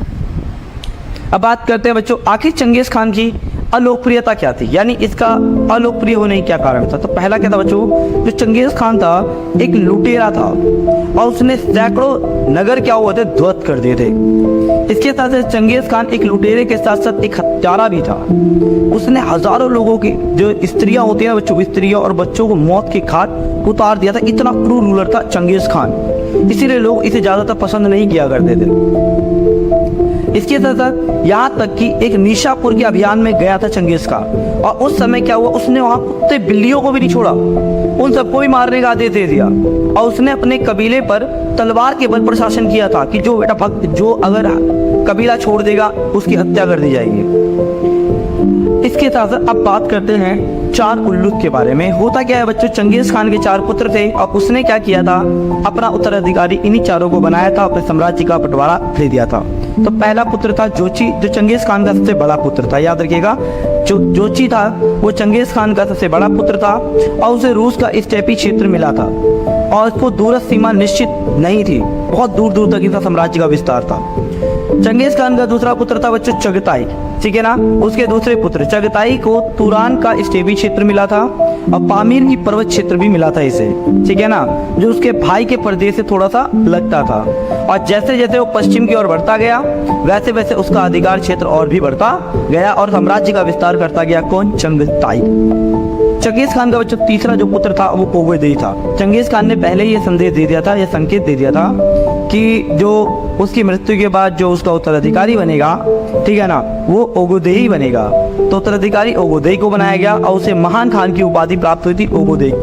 और ओगोदेई ने क्या किया था, अपने राज्य अभिषेक के बाद अपनी राजधानी कराकोरम स्थापित करी थी। कराकोरम स्थापित करी राजधानी। चौथा पुत्र था बच्चों चोगोते, सॉरी बच्चों गलती हो गए, तोलोए। तो चंगेज खान का चौथा सबसे छोटा पुत्र था तोलोए, और चंगेज खान के सबसे छोटे पुत्र को तोलोए को अपनी मातृभूमि मिली, सॉरी पैतृभूमि मिली, जिसे कहते हैं मंगोलिया। तो ये था बच्चों इस चैप्टर का कंप्लीट वीडियो। अगर वीडियो अच्छी लगी हो, इन्फॉर्मेटिव लगी हो, तो वीडियो को लाइक शेयर सब्सक्राइब पूरी तरीके से करो बच्चों, अगर वीडियो अच्छी लगी हो। तो मिलते हैं नेक्स्ट वीडियो में। तो हेलो दोस्तों, स्वागत है आपका हमारे YouTube channel DSR study point में। तो आज हम बात करने वाले हैं क्लास 11th का जो चैप्टर नंबर 2 है, जिसका नाम है 3 महाद्वीपों में फैला हुआ साम्राज्य। ये इस वीडियो का सेकंड पार्ट है। फर्स्ट पार्ट मैंने अपलोड कर दिया है, लिंक डिस्क्रिप्शन में है, जाकर आप देख सकते हैं, या चैनल पर भी जाकर देख सकते हैं। और मेरे चैनल पे आपको सारी की सारी वीडियो एनिमेशन के माध्यम से मिलेगी। तो चलो वीडियो करते हैं शुरू। अब हमने प्रीवियस वीडियोस में हमने काफ़ी टॉपिक्स के बारे में बात कर ली थी, जैसे रोमन साम्राज्य के बारे में बात करी थी, वो की जानकारी के स्रोत के बारे में बात करी थी, हमने सम्राट के बारे में बात करी थी, 3 खिलाड़ियों के बारे में बात करी थी। इसमें सबसे पहला टॉपिक है रोमन साम्राज्य का जो है उसका समाज कैसा था। पहला था एकल परिवार। देखो बच्चों, रोमन साम्राज्य में क्या होता था, यहाँ एकल परिवार का प्रचलन था, और परिवार का जो मुखिया होता था पिता होता था। लेकिन क्या होता था, जो वयस्क पुरुष होते थे ना, या वयस्क पुत्र होते थे जो बड़े हो जाते थे, वो अपने माता पिता के साथ नहीं रहा करते थे। दूसरा क्या था बच्चों, परिवार के सदस्य दास, यानी परिवारजनों में दासों को एक महत्वपूर्ण हिस्सा माना जाता था उस टाइम पे। और दास जो है वो 7 रखे जाते थे, मतलब हर घर में एक आपको दास तो मिल ही जाएगा, और उस परिवार का महत्वपूर्ण हिस्सा माना जाता था, है ना। इसके साथ साथ विवाह प्रणाली, अर्थात रोमन साम्राज्य में क्या होता था बच्चों, स्त्रियों के विवाह की आयु जो थी वो 16 से 23 साल थी, और पुरुषों के विवाह की आयु 28 से लेकर 32 साल के बीच होती थी। और इसके साथ साथ यहाँ तलाक लेना बहुत ज्यादा आसान हुआ करता था। और इसके साथ साथ जब स्त्री का विवाह होता था, विवाह के बाद भी जो लड़की होती थी वो अपने पिता की संपत्ति में हिस्सेदारी की मांग बिल्कुल कर सकती थी, ये उसे अधिकार मिला हुआ था, है ना। और मैंने भी आपको बताया कि यहाँ एक कानून बनाया गया था जिसमें तलाक आसानी से लिया जा सकता था, है ना। और यहाँ स्त्री और पुरुष दोनों ही एक अलग वित्तीय हस्ती मानी जाती थी। कहने का मतलब क्या है, स्त्री जो पैसा कमाएगी वो स्त्री का है, पुरुष जो पैसा कमाएगा वो पुरुष का है ना। इसके साथ साथ महिलाओं पर अत्याचार, ये भी देखा गया है कि रोमन साम्राज्य में पुरुष स्त्रियों पर हावी होते थे तथा इन्हें मारा पीटा भी किया करते थे, मतलब मारते पीटते भी थे, है ना। एक पोप अधिकारी थे जिनका नाम था ऑगस्टीन। उन्होंने बताया कि जब वो बचपन में जब छोटे थे तो उनके पिता द्वारा उनकी माता को बहुत ज्यादा मारा पीटा जाया करता था। इसके साथ साथ क्या होता था, पुरुषों को अपने पुत्र पर कानूनी नियंत्रण हुआ करता था। यहाँ ये भी देखा गया है कई बार नवजात शिशु जो होते थे, जो बच्चे अभी जन्म लिए हैं, है ना, ये गलत तरीके से मतलब जन्म लिए हैं, तो पिता क्या करता था, अपने बच्चों को, जो छोटा बच्चा होता था उसे मरने के लिए ठंडी में क्या करते थे, छोड़ दिया करते थे, जिसके कारण बच्चे की मौत हो जाती थी। तो इस तरीके के अधिकार हुआ करते थे रोमन साम्राज्य में। अब बात करते हैं रोमन साम्राज्य में आखिर साक्षरता दर कैसी थी। साक्षरता का मतलब होता है पढ़े लिखे लोग। देखो, तो रोमन साम्राज्य में काम चलाऊ साक्षरता थी बच्चों, ना ज्यादा पढ़े लिखे लोग थे और ना कम पढ़े लिखे लोग थे। यहाँ काम चलाऊ साक्षरता थी। एक नगर था जिसका नाम था पोम्पेई नगर। तो पोम्पेई नगर 79 ईस्वी में क्या हुआ था, एक ज्वालामुखी फटने के कारण ये जमीन के अंदर दफन हो गया था। और जब यहाँ खुदाई की गई तो खुदाई के दौरान यहाँ की दीवारों पर क्या मिला था बच्चों, विज्ञापन चित्र पाए गए थे। जो यहाँ पर विज्ञापन जो चित्र थे वो यहाँ पाए गए थे रोमन साम्राज्य में। अब बात करते हैं पढ़े लिखे लोग। देखो, रोमन साम्राज्य में कौन लोग पढ़े लिखे होते थे, जैसे कि सैनिक होते थे, फौजी जो अफसर होते थे वो लोग पढ़े लिखे होते थे, और संपदा प्रबंधक जिस जमीन के जो जमीन से संबंधित जो काम करते थे, ये सारे लोग क्या होते थे, पढ़े लिखे लोग हुआ करते थे, है ना। इसके साथ साथ मिस्र में आज भी सैकड़ों पेपायरस के बचे हुए जो पेपायरस के पत्ते हैं, जिन पर अत्यधिक औपचारिक दस्तावेज जैसे कि संविदा पत्र, संविदा का मतलब क्या होता है, जो दूर क्षेत्र में रहता था ना, तो उसके लिए जो पत्र लिखा जाता था, है ना, वो होते थे, है ना। और आमतौर पर व्यवसायिक लिपिक द्वारा लिखे जाते थे। जो काम करता, जो लिखे, मतलब हर कोई ये लिख नहीं सकता था, जिनका व्यवसाय था लिखने का वही लोग ये लिखते थे। ये दस्तावेज अक्सर हमें ये बताते हैं कि अमुक व्यक्ति क अथवा ख पढ़ या लिख नहीं सकता था। क और ख बिल्कुल नहीं पढ़ सकते थे ये लोग, ये चीज हमें बताती हैं। तो इस प्रकार की साक्षरता दर थी। अब बात करते हैं रोमन साम्राज्य में सांस्कृतिक विविधता की। देखो बच्चों, रोमन साम्राज्य जो था वो सांस्कृतिक विविधता वाला देश था। सांस्कृतिक विविधता का मतलब क्या होता है कि यहाँ अलग अलग देवी देवता थे, है ना, अलग अलग बोलचाल थी, अलग अलग भाषाएं थी, अलग अलग वेशभूषा थी, अलग अलग शैलियाँ थी, अलग अलग भोजन के प्रकार थे, अलग अलग सामाजिक संगठन थे और अलग अलग जनजातियां थी। तो आपको रोमन साम्राज्य में विभिन्न प्रकार की सांस्कृतिक विविधता दिखाई देगी, है ना, बहुत सारी विविधता दिखाई देती है ना। यहाँ प्रमुख भाषा समूह के अगर बारे में बात करूँ तो जो मिस्र में कॉप्टिक भाषा बोली जाती थी, उत्तरी अफ्रीका में जो प्यूनिक है और बर्बर जो शब्द है ये भाषा बोली जाती थी। इसके साथ साथ स्पेन तथा उत्तरी पश्चिमी में केल्टिक भाषा बोली जाती थी। इसके साथ साथ तीसरी शताब्दी के अगर आसपास के बारे में बात की जाए तो जो बाइबल थी, जो ईसाइयों की प्रमुख पुस्तक बाइबल का कॉप्टिक भाषा में क्या हुआ था, ट्रांसलेट किया गया था और कई स्थानों पर लातीनी भाषा में प्रसार ने उन भाषाओं को लिखित रूप स्थान दिया था जिसका पहले से व्यापक प्रसार था। ऐसा विशेष रूप से केल्टिक भाषा के साथ हुआ साथ, मतलब जो केल्टिक भाषा में जो बाइबल को लिखा गया था उससे लोगों को पढ़ने में बहुत ज्यादा आसानी हो गई थी। अब बात करते हैं रोमन साम्राज्य के आर्थिक विस्तार के बारे में। मोस्ट इंपॉर्टेंट टॉपिक है, हर बार पेपर में पूछा जाता है। तो साम्राज्य में बंदरगाह थे, खदानें थी और ईंट भट्टे की खदानें थी, जैतून की तेल की फैक्ट्रियां थी। ये इनकी संख्या बहुत ज्यादा थी रोमन साम्राज्य में। और गेहूं, अंगूरी शराब और जैतून का तेल, है ना, यहाँ ज्यादातर व्यापार होता था। इन सब चीजों का व्यापारिक फसल हुआ करती थी। स्पेन में जैसे गैलिक हो गया, स्पेन हो गया, गैलिक हो गया, प्रांत हो गया, उत्तरी अफ्रीका हो गया, मिस्र हो गया, यहाँ अपेक्षाकृत कम मात्रा में इटली से आती थी। क्या ये गेहूं, अंगूरी या जैतून तक, जहां इन फसलों के लिए सर्वोत्तम स्थितियां उपलब्ध हुआ करती थी। इसके साथ साथ शराब, जैतून के जो तरल पदार्थ, शराब जो होता ना, शराब जैतून एक तेल होता था, जिन कंटेनर्स में इसको रखा जाता था उसे कहा जाता था एम्फोरा, है ना, क्या कहा जाता है, एम्फोरा। और इन कंटेनर या इन मटकों के टूटे हुए टुकड़े बड़ी संख्या में अभी भी आपको देखने को मिल जाएंगे, है ना।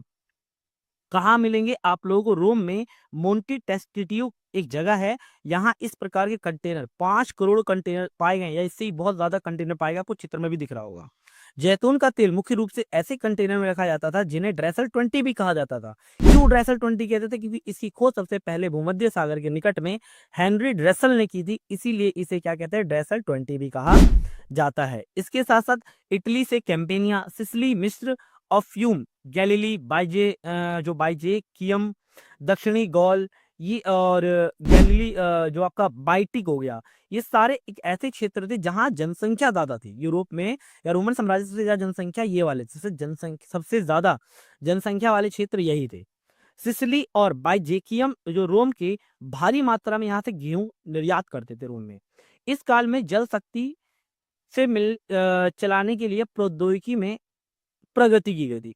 स्पेन की सोने और चांदी की खानों में जल शक्ति से खुदाई होती थी, है ना। और पहली तथा दूसरी शताब्दियों में बड़े भारी औद्योगिक पैमाने पर क्या हुआ था, इन खानों से क्या होता, खनिजों को निकाला जाता था, किसके बल पर, जल शक्ति के बल पर, है ना। तो इस तरीके का यहाँ का होता था। अब बात करते हैं श्रमिकों पर नियंत्रण, या हम कह सकते हैं रोमन साम्राज्य में दासों की स्थिति। अब देखो होता क्या था, इटली की कुल अगर जनसंख्या देखी जाए तो 75 लाख थी, और 75 लाख में से 30 लाख जो क्या थे, दास ही थे। कि तो समग्र यानी पूरे साम्राज्य में ऐसी स्थिति नहीं थी। उन दिनों दासों को पूंजी निवेश का एक साधन समझा जाता था। जैसे वर्तमान में हम लोग गोल्ड को क्या समझते हैं, भाई निवेश कर दिया, इसी तरीके से पूंजी निवेश की दृष्टि से देखा जाता था। एक व्यक्ति है जिसका नाम है कोलुमेला। कोलुमेला ने यह सिफारिश की थी कि जमींदारों को अपने साथ या अपने पास जरूरत से ज्यादा उपकरण रखने चाहिए, है ना, या औजार रखने चाहिए, और इनका भंडारण करना चाहिए ताकि उत्पादन जो है वो लगातार बेहतर हो सके। कोलुमेला ने यह भी कहा है कि कोलुमेला ने बोला है कि अगर दासों को 10-10 के समूहों में बांटा जाएगा तो ये दावा तो उन समूहों पर निगरानी रखना बहुत ज्यादा आसान हो जाएगा, और इससे इस बात का पता लगाया जा सकता है कि कौन सा दास काम चोरी कर रहा है और कौन सा दास काम कर रहा है ना। एक और दर्शासनिक है जिनका नाम है वरिष्ठ प्लिनी, एक प्रसिद्ध प्राकृतिक विज्ञान के लेखक थी। इन्होंने बताया दासों के समूह के प्रयोग की ये कहरदार निंदा की थी। उन्होंने कहा कि ये बहुत तो गलत है, ये 10-10 के ग्रुप में बांटना बहुत गलत है ना। इसके अंतर्गत क्या होता था, क्योंकि उन्होंने ये बताया था कि दासों के पैरों में ना जंजीर बांध दी जाती थी, जिससे क्या होता था कि दासों को बहुत ज्यादा दर्द होता था। तो वरिष्ठ प्लिनी ने इसकी क्या किया, बहुत ज्यादा आलोचना की है। वरिष्ठ प्लेनी ने सिकंदरिया के बारे में बताया था। सिकंदरिया में एक फ्रैंकिंसंस यानी सुगंधित रोल की एक फैक्ट्री थी, जहां धूपबत्ती, ये फ्रैंकिंसंस एक धूपबत्ती होती थी, है ना। उनकी हालात के बारे में बताया। उन्होंने बताया कि यहाँ अनेक प्रकार के कड़े निरीक्षण किया जाता था। जैसे कि होता क्या था, कामगार जो यहाँ के दास होते थे या कामगार होते थे, उन्हें एपर्नो पहनना पड़ता था, दिख रहा होगा आपको चित्र में, और इस पर एक सील लगा दी जाती थी, और ऊपर सिर पे क्या जाली नुमा एक गहरी मास्क या नेट पहन लेते थे, और फिर फैक्ट्री के अंदर जाते थे। जब ये एक फैक्ट्री से बाहर आ जाते थे तो इस सील को तोड़ दिया जाता था। तो इस तरीके से काम करवाया जाता था। इसके साथ साथ रोमन साम्राज्य में 398 का एक कानून था। इस कानून के तहत क्या होता था, कामगारों को दागा जाता था, मतलब उनके शरीर पर निशान बनाए जाते थे, है ना, ताकि अगर कोई कामगार छिपने की कोशिश करता था तो उसे ढूंढना और ज्यादा आसान हो सके। कभी कभी माता पिता अपने बच्चों को 25 सालों के लिए बेचकर बंधुआ मजदूर बन जाते थे, है ना। ये इस तरीके की भी सिचुएशन यहाँ थी रोमन साम्राज्य में। अब बात करते हैं रोमन साम्राज्य में पूरा काल की विशेषताएं क्या थी, है ना। पूरा काल की विशेषताएं क्या थी, देखो, रोमवासी क्या करते थे, बहुदेववादी थे। मैंने पहले ही बताया था, ये विभिन्न प्रकार के देवी देवताओं की पूजा करते थे। लोग जुपिटर, जूनो, मिनर्वा, मार्स जैसे देवी देवताओं की क्या करते थे, पूजा करते थे। यहूदी धर्म रोमन साम्राज्य का एक अन्य सबसे बड़ा धर्म था। ईसाई धर्म तो था ही, लेकिन यहूदी धर्म एक अन्य धर्म था। सम्राट एक नाम था जिसका नाम था कॉन्स्टेंटाइन। इसने क्या किया था, ईसाई धर्म को राजधर्म बनाया था। किसने? कॉन्स्टेंटाइन ने, है ना। और कॉन्स्टेंटाइन ही वो पहला शासक था जिसने सॉलिडस नामक सिक्के चलाए थे। ये सोने का सिक्का होता था, सॉलिडस, है ना। सॉलिडस नामक जो सिक्का है वो कॉन्स्टेंटाइन ने चलाया था, सोने का सिक्का, जिसमें 4.5 विशुद्ध सोना होता था। इसके साथ साथ साम्राज्य में पश्चिमी भाग में उत्तर जाने के लिए, जैसे गोथ, बैडल या लैम्बोर्ड आदि ने, ये जनजातियां आदि ने बड़े प्रांतों पर कब्जा करके रोम को और ज्यादा मतलब विस्तार किया। प्रांतों को दोबारा गठित किया गया इस टाइम पे, और सैनिक और असैनिक कार्यों को अलग कर दिया। यानी कॉन्स्टेंटाइन ने क्या किया था, सैनिक और सैनिक कार्यों को अलग कर दिया, प्रांतों का पुनर्गठन किया, इस्लाम धर्म का विस्तार किया, है ना। ये सारे काम किसने किए थे, कॉन्स्टेंटाइन ने किए थे। अब लास्ट टॉपिक जैसे हमारा है दास प्रजनन। अब दास प्रजनन का मतलब क्या होता है, यानी गुलामों की संख्या बढ़ाने के लिए एक ऐसी प्रथा थी जिसके अंतर्गत क्या होता था, दासियों और उनके साथ मर्दों को अधिकारिक या अधिक से अधिक बच्चे पैदा करने के लिए प्रोत्साहित किया जाता था, और उनके बच्चे आगे चलकर क्या बनेंगे, दास बनेंगे। तो इससे क्या होगा, मुनाफा होगा। तो इसी को ही कहते हैं दास प्रजनन। अब दास श्रमिकों के साथ क्या क्या समस्या आती थी, जैसे कि अगर मैं बता दूं, रोम में सरकारी निर्माण कार्यों पर स्पष्ट रूप से जो सरकारी इमारतें बनती थी, स्पष्ट रूप से मुक्त श्रमिकों का व्यापक प्रयोग किया जाता था, जिस पर कोई दास नहीं होता था, क्योंकि दास बहुत ज्यादा महंगे होते थे। मजदूर जो होते थे उन्हें तो कुछ समय के लिए काम पे रखा, जब काम खत्म हुआ तो उन्हें हटा दिया जाता था। लेकिन दासों को तो भाई काम करवाना पड़ता था, और उन्हें वर्ष भर यानी जीवन भर उन्हें रखना पड़ता था। भाड़े के मजदूरों के विपरीत गुलाम श्रमिकों को वर्ष भर रखने, भोजन देना पड़ता था, और उनके अन्य खर्चे भी उठाने पड़ते थे, जिससे इन गुलाम श्रमिकों को रखने की लागत क्या होती और ज्यादा बढ़ जाती थी। इसीलिए रोमन साम्राज्य में क्या होता, लोग दासों की अपेक्षा जो मजदूर होते थे उनसे काम करवाया करते थे। तो ये था दासों के बारे में। इसके साथ साथ वेतन भोगी मजदूर जो होते थे वो सस्ते होते थे, ये उन्हें आसानी से छोड़ सकते थे या रख सकते थे, तो इसीलिए ज्यादातर इन वेतन भोगी मजदूरों का प्रयोग किया जाता था। ठीक है ना। अब बात करेंगे अश्वारोही के बारे में कि आखिर अश्वारोही होते क्या। देखो बच्चों, अश्वारोही या इसे नाइट वर्ग भी कहा जाता है। नाइट वर्ग परंपरागत रूप से दूसरा सबसे शक्तिशाली और धनवान समूह था रोमन साम्राज्य में। मूल रूप से वे ऐसे परिवार से आते थे जिनके पास संपत्ति बहुत ज्यादा होती थी और घुड़सवार बहुत ज्यादा होते थे, औपचारिक योग्यता प्रदान करते थे, इसलिए इन्हें इकट्टास या नाइट कहा जाता था, है ना। अब बात करते हैं अश्वरोही या नाइट वर्ग की क्या विशेषता होती है। वो पहले सेनेटरों की तरह इनके पास बहुत ज्यादा जमीन थी नाइट वर्ग के पास।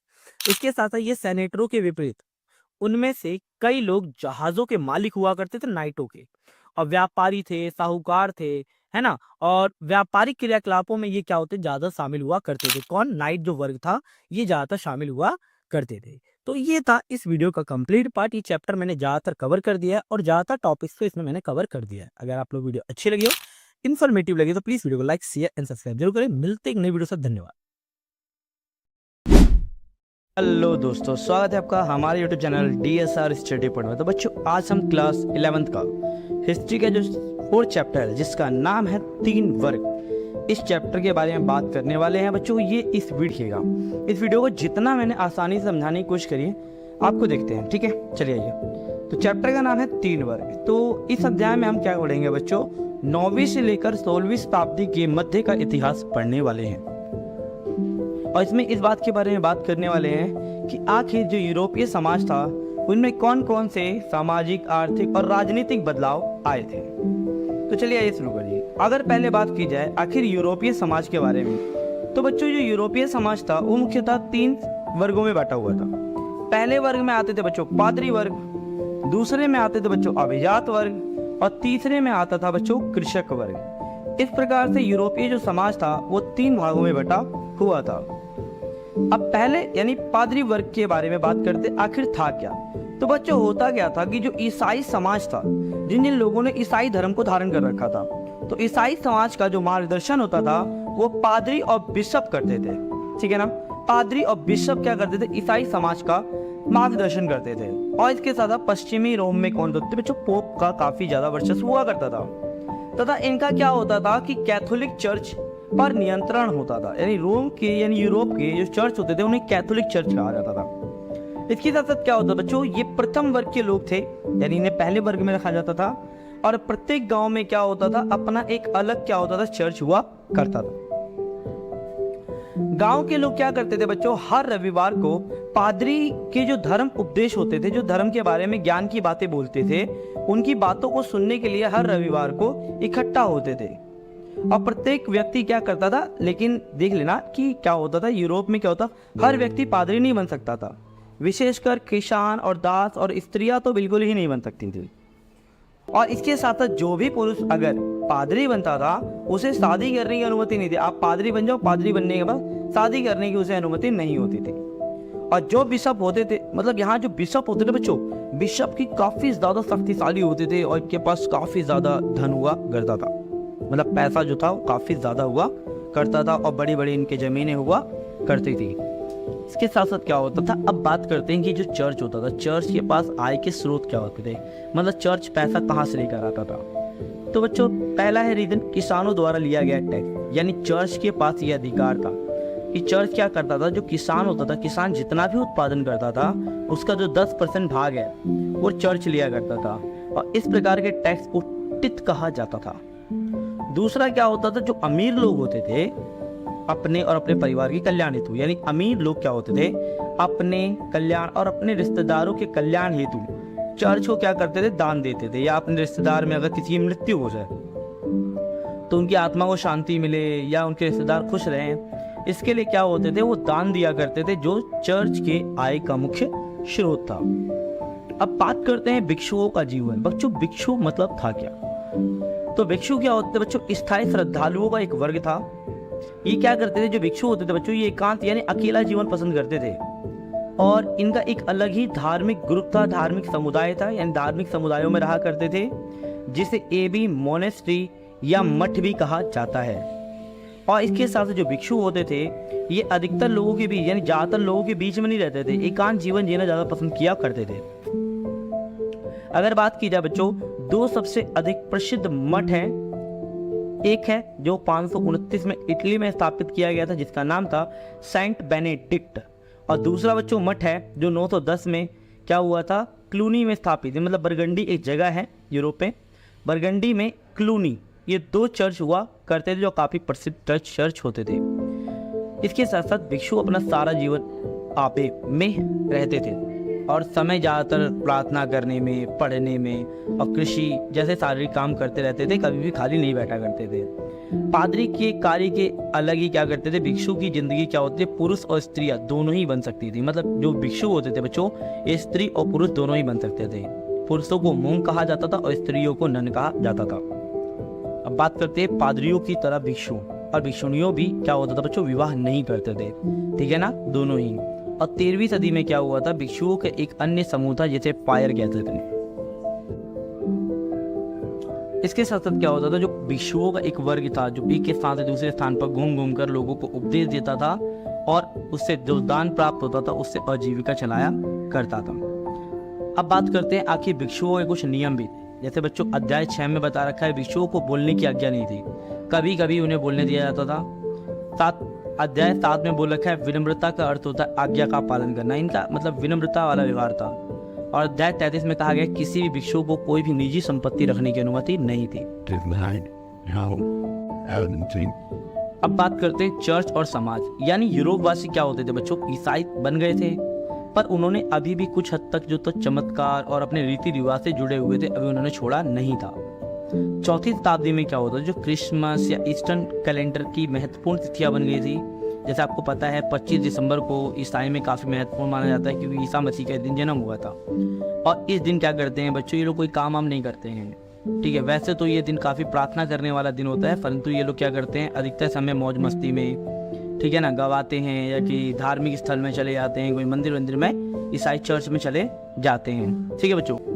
तो होता क्या था बच्चों, सामाजिक प्रक्रियाओं में अभिजात वर्ग का काफी ज्यादा महत्वपूर्ण योगदान होता था, या समाज में उनका काफी ज्यादा भूमिका होती थी।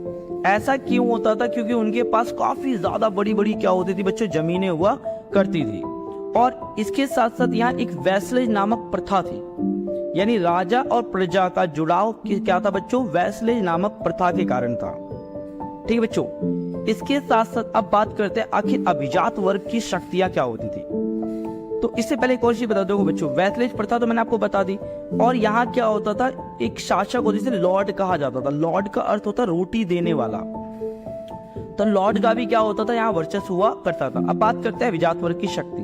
तो पहला क्या होता है, देखो अभिजात वर्ग की समाज में काफी विशेष हैसियत होती थी, और इनकी जो संपदा या संपत्ति होता था, इनका पूरा का पूरा उस पर स्थायी नियंत्रण हुआ करता था। इसके साथ साथ ये अभिजात वर्ग के पास जो ये अमीर और शक्तिशाली वर्ग होता था, इनके पास क्या होता था, खुद की अपनी स्थायी सेना होती थी, जिसे सामंती सेना भी कहते हैं। इसके साथ साथ वो क्या करते बच्चों, इतनी पावर होती थी अभिजात वर्ग के पास कि खुद के अपने न्यायालय स्थापित कर सकते थे, और यहाँ तक कि अपनी खुद की करेंसी यानी मुद्रा तक जारी कर सकते थे। इतनी ज्यादा पॉपुलैरिटी और इतनी ज्यादा शक्ति हुआ करती थी। और इसके साथ वो अपनी भूमि में बसे सभी व्यक्तियों के मालिक हुआ करते थे, ठीक है ना। और इसके साथ से क्या होता, उनका जो घर होता था, यानी अभिजात वर्ग कह लो या लॉर्ड, दोनों का ही जो मैनर कहलाता था। और उनकी जो जमीनें होती थी वो किसान द्वारा क्या होती थी बच्चों, जोती जाती थी, जिनको आवश्यकता पड़ने पर युद्ध के समय पैदल सैनिकों के रूप में भी काफी कार्य करते थे। मतलब जब कभी अभिजात वर्ग के पास कभी युद्ध हो जाए, तो युद्ध के दौरान सेना जो कृषक होते थे, वो सैनिक के रूप में कार्य किया करते थे। अब बात करते हैं बच्चों मैनर की विशेषता। अब आखिर मैनर क्या था, तो बच्चों याद रखिएगा, लॉर्ड का निवास स्थान मैनर होता था। और जो छोटे मैनर होते, ऐसा नहीं बड़े बड़े मैनर होते, छोटे मैनर जो होते थे उसमें दर्जनों परिवार रहते थे, और जो बड़े मैनर होते थे उसमें 50 से 60 परिवार हुआ करते थे। और इसके साथ साथ जो मैनर इतने ज्यादा बड़े होते थे कि हर दिन जो प्रतिदिन की यूज होने वाली सभी चीजें क्या होती थी बच्चों, मैनर में उपलब्ध हुआ करती थी। और इसके साथ जो अनाज होते थे वो खेतों में उगाए जाते थे। लोहार और बढ़ई जो होते थे बच्चों, वो लॉर्ड के औजारों की देखभाल करते थे और हथियारों की मरम्मत करते थे। और जो राजमिस्त्री होते थे वो इमारतों की क्या करते थे बच्चों, मरम्मत किया करती थी। इसके साथ साथ जो औरतें होती थी बच्चों, वो वस्त्र को काटती और बुनती थी। और बच्चे जो होते थे वो लॉर्ड के यानी राजा के जो मदिरा यानी दारू जो होती है उसके संपीड़न में कार्य किया करते थे। इसके साथ साथ जागीरों जो यानी मैनर में बहुत सारी अरण्य भूमि होती थी और वन होते थे, जहां लॉर्ड क्या होता था, हर रोज जाके शिकार किया करता था। इतना बड़ा मैनर हुआ करता था। उनके यहाँ बहुत सारे बच्चे चारागाह होते थे और उनके पशु और घोड़ों को यहीं चराया जाता था। वहां पर क्या होता, हर मैनर में एक चर्च होता था और सुरक्षा के लिए एक किला बनाया गया था, जिसे दुर्ग कहा। दुर्ग मतलब दीवारें होती है बच्चों, वो बनाया गया था। अब बात करते हैं, कभी आप बात करते हैं जब इतनी ही चीजें मैनर में उपलब्ध होती थी, तो मैनर कभी आत्मनिर्भर क्यों नहीं होते थे। तो होता क्या था बच्चों, उन्हें जैसे नमक हो गया, चक्की हो गया, पाट हो गए और धातु के बर्तन हो गए, ये सारे मैनर में उपलब्ध नहीं होते थे, सारे बाहर से मंगाए जाते थे। ऐसे लोग जो विलासी जीवन व्यतीत करते हैं ना बच्चों, वो हमेशा महंगे साजो सामान जैसे वाद्य यंत्र और आभूषण की मांग किया करते थे। तो मैनर में तो ये उपलब्ध होते नहीं थे, तो इन सभी चीजों को बाहर से मंगवाया करते थे। और जो स्थानीय जगहों पर उपलब्ध नहीं होते थे, ऐसी चीजों को उन्हें दूसरे स्थानों से प्राप्त करना पड़ता। जो देश में उनके उपलब्ध नहीं है, उन्हें दूसरे देशों से मंगाया करना पड़ता था। तो ये होती थी बच्चों मैनर की क्या होती थी, विशेषताएं। अब बात करते हैं नाइट वर्क की विशेषताएं। तो बच्चों देखो, 9वीं शताब्दी में युद्ध यूरोप में ज्यादा होते थे, स्थानीय युद्ध ज्यादा होते थे, और जो शौकिया सैनिक होते थे वो पर्याप्त नहीं थे। इसके लिए कुशल यानी फुल्ली ट्रेंड अश्व सेना की जरूरत थी। इसी जरूरत ने एक नए वर्ग को बढ़ावा दिया, जिसे कहते हैं नाइट वर्क। एक कुशल अश्वसेना, ठीक है। और इसके साथ साथ जो लॉर्ड ने नाइट को क्या दे रखा था, जो लॉर्ड होते थे ना वो नाइट को एक भूमि का टुकड़ा देते थे जिसे फिफ कहा जाता था, और उसकी रक्षा का क्या करते थे, वचन दिया करते थे। और ये जो फिफ की जो भूमि होती थी बच्चों, ये 1000 से 2000 एकड़ या उससे और ज्यादा बड़ी फैली होती थी। और सामंती मैनर की तरह भी क्या होता था बच्चों, तरह ही जो फिफ की जो भूमि होती थी उसे किसानों द्वारा ही जोता जाता था। इसके साथ साथ वह अपनी सैन्य योग्यता को बनाए रखने के लिए, जो नाइट होते थे वो अपनी सैन्य योग्यता को बनाए रखने के लिए क्या करते थे, नाइट हर दिन समय समय पर क्या करते थे, बाड़ेबंदी, घेराबंदी, पुतलों से रण कौशल जैसे और अपने को बचाओ के जैसे जो ट्रेनिंग्स होते थे वो हमेशा करते रहते थे। जानते हो ना, अभ्यास जरूर करते थे ये लोग ताकि उनकी शक्ति बनी रहे। और नाइट अपनी सेवाएं अगर हो सकता तो किसी दूसरे लॉर्ड को दे सकता था, लेकिन इसका पहला कर्तव्य क्या था कि ये अपनी जो सेवा है सबसे पहले किसे देगा, लॉर्ड को देगा, क्योंकि ये वफादार हुआ करते थे। ऐसा नहीं कि दूसरे से ज्यादा पैसा मिला तो वहां चले गए, ठीक है ना, ये काफी ज्यादा वफादार हुआ करते थे अपने लॉर्ड या राजा के प्रति। इस प्रकार का था रोमन जो यूरोपीय समाज में मैनर क्या कहते हैं बच्चों, नाइट की स्थिति। ठीक है बच्चों, तो ये था।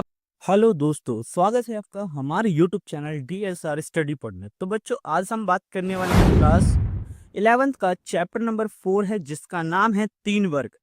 फर्स्ट पार्ट मैंने अपलोड कर दिया है, ये इस वीडियो का सेकंड पार्ट है। तो चलो वीडियो करते हैं शुरू और देखते हैं।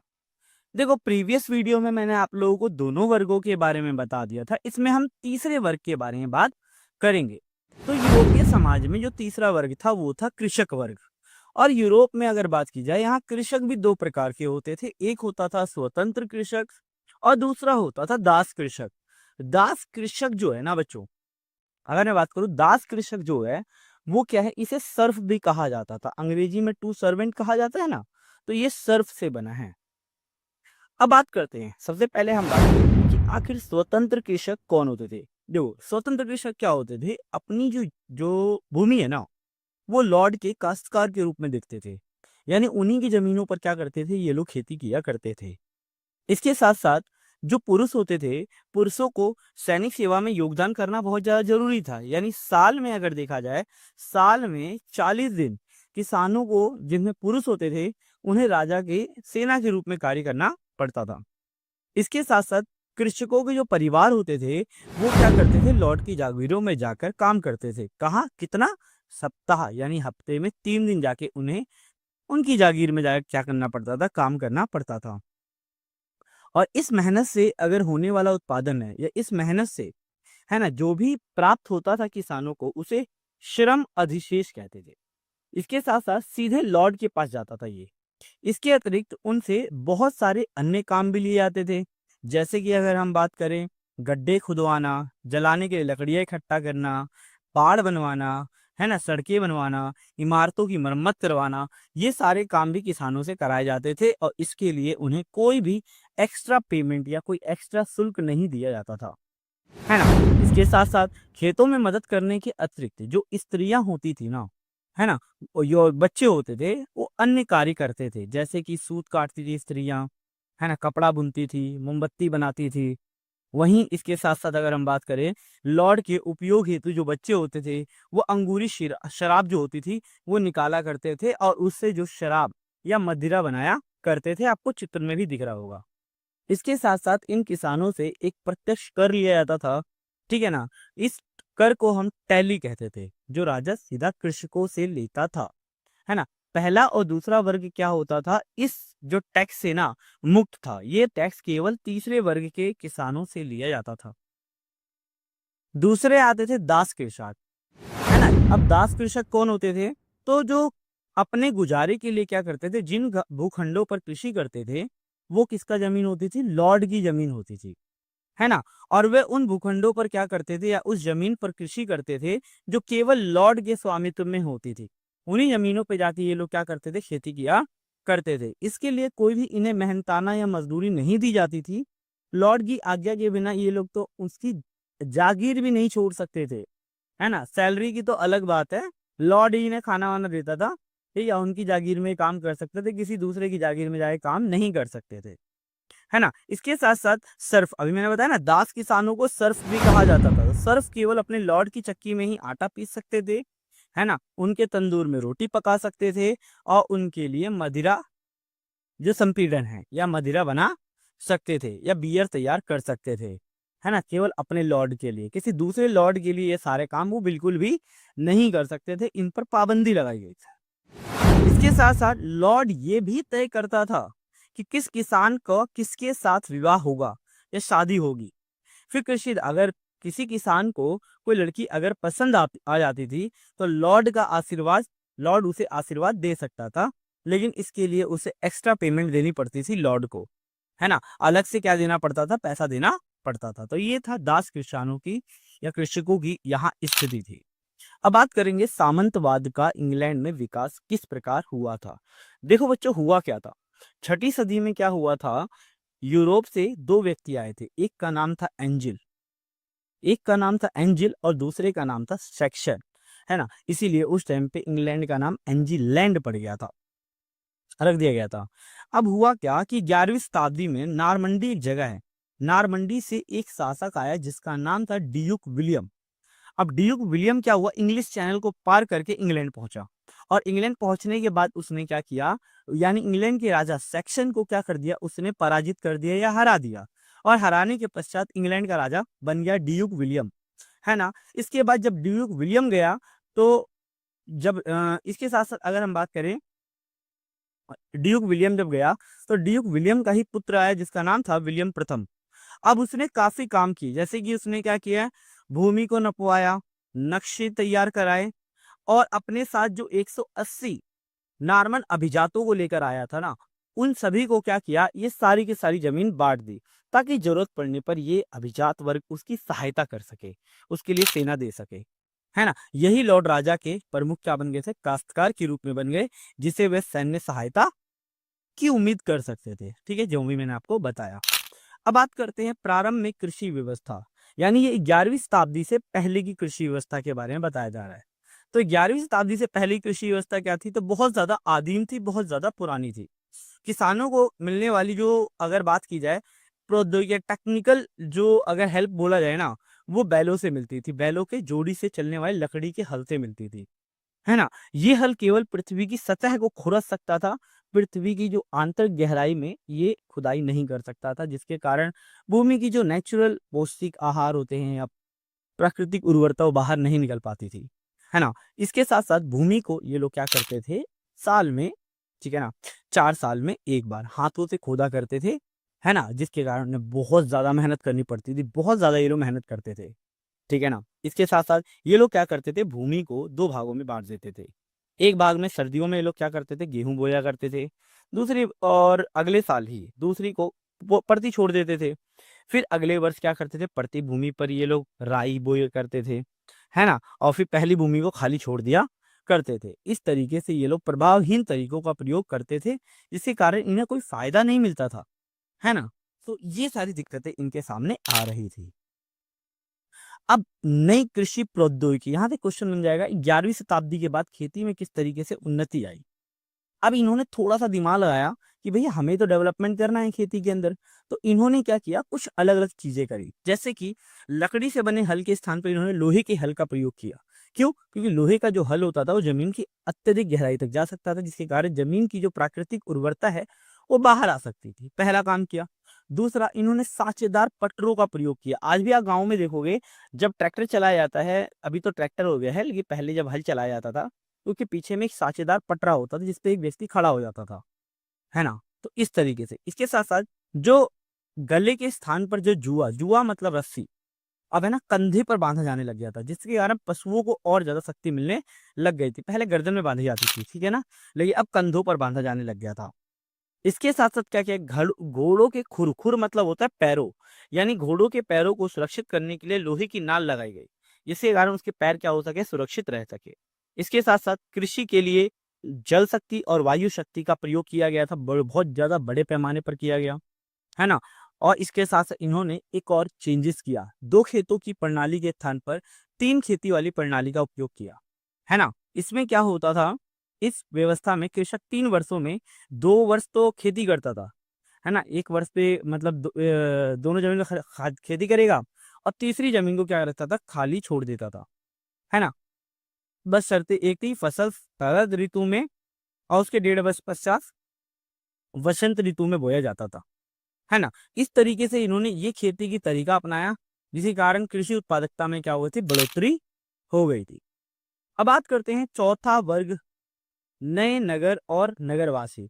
अब देखो हुआ क्या क्या था, जब यूरोप में कृषि का विस्तार हुआ तो क्या हुआ, उससे 3 क्षेत्रों का विकास ज्यादा हुआ था। पहला, जनसंख्या बढ़ गई, दूसरा व्यापार बढ़ गया, और तीसरा लगातार नगरों का विकास होने लग गया था।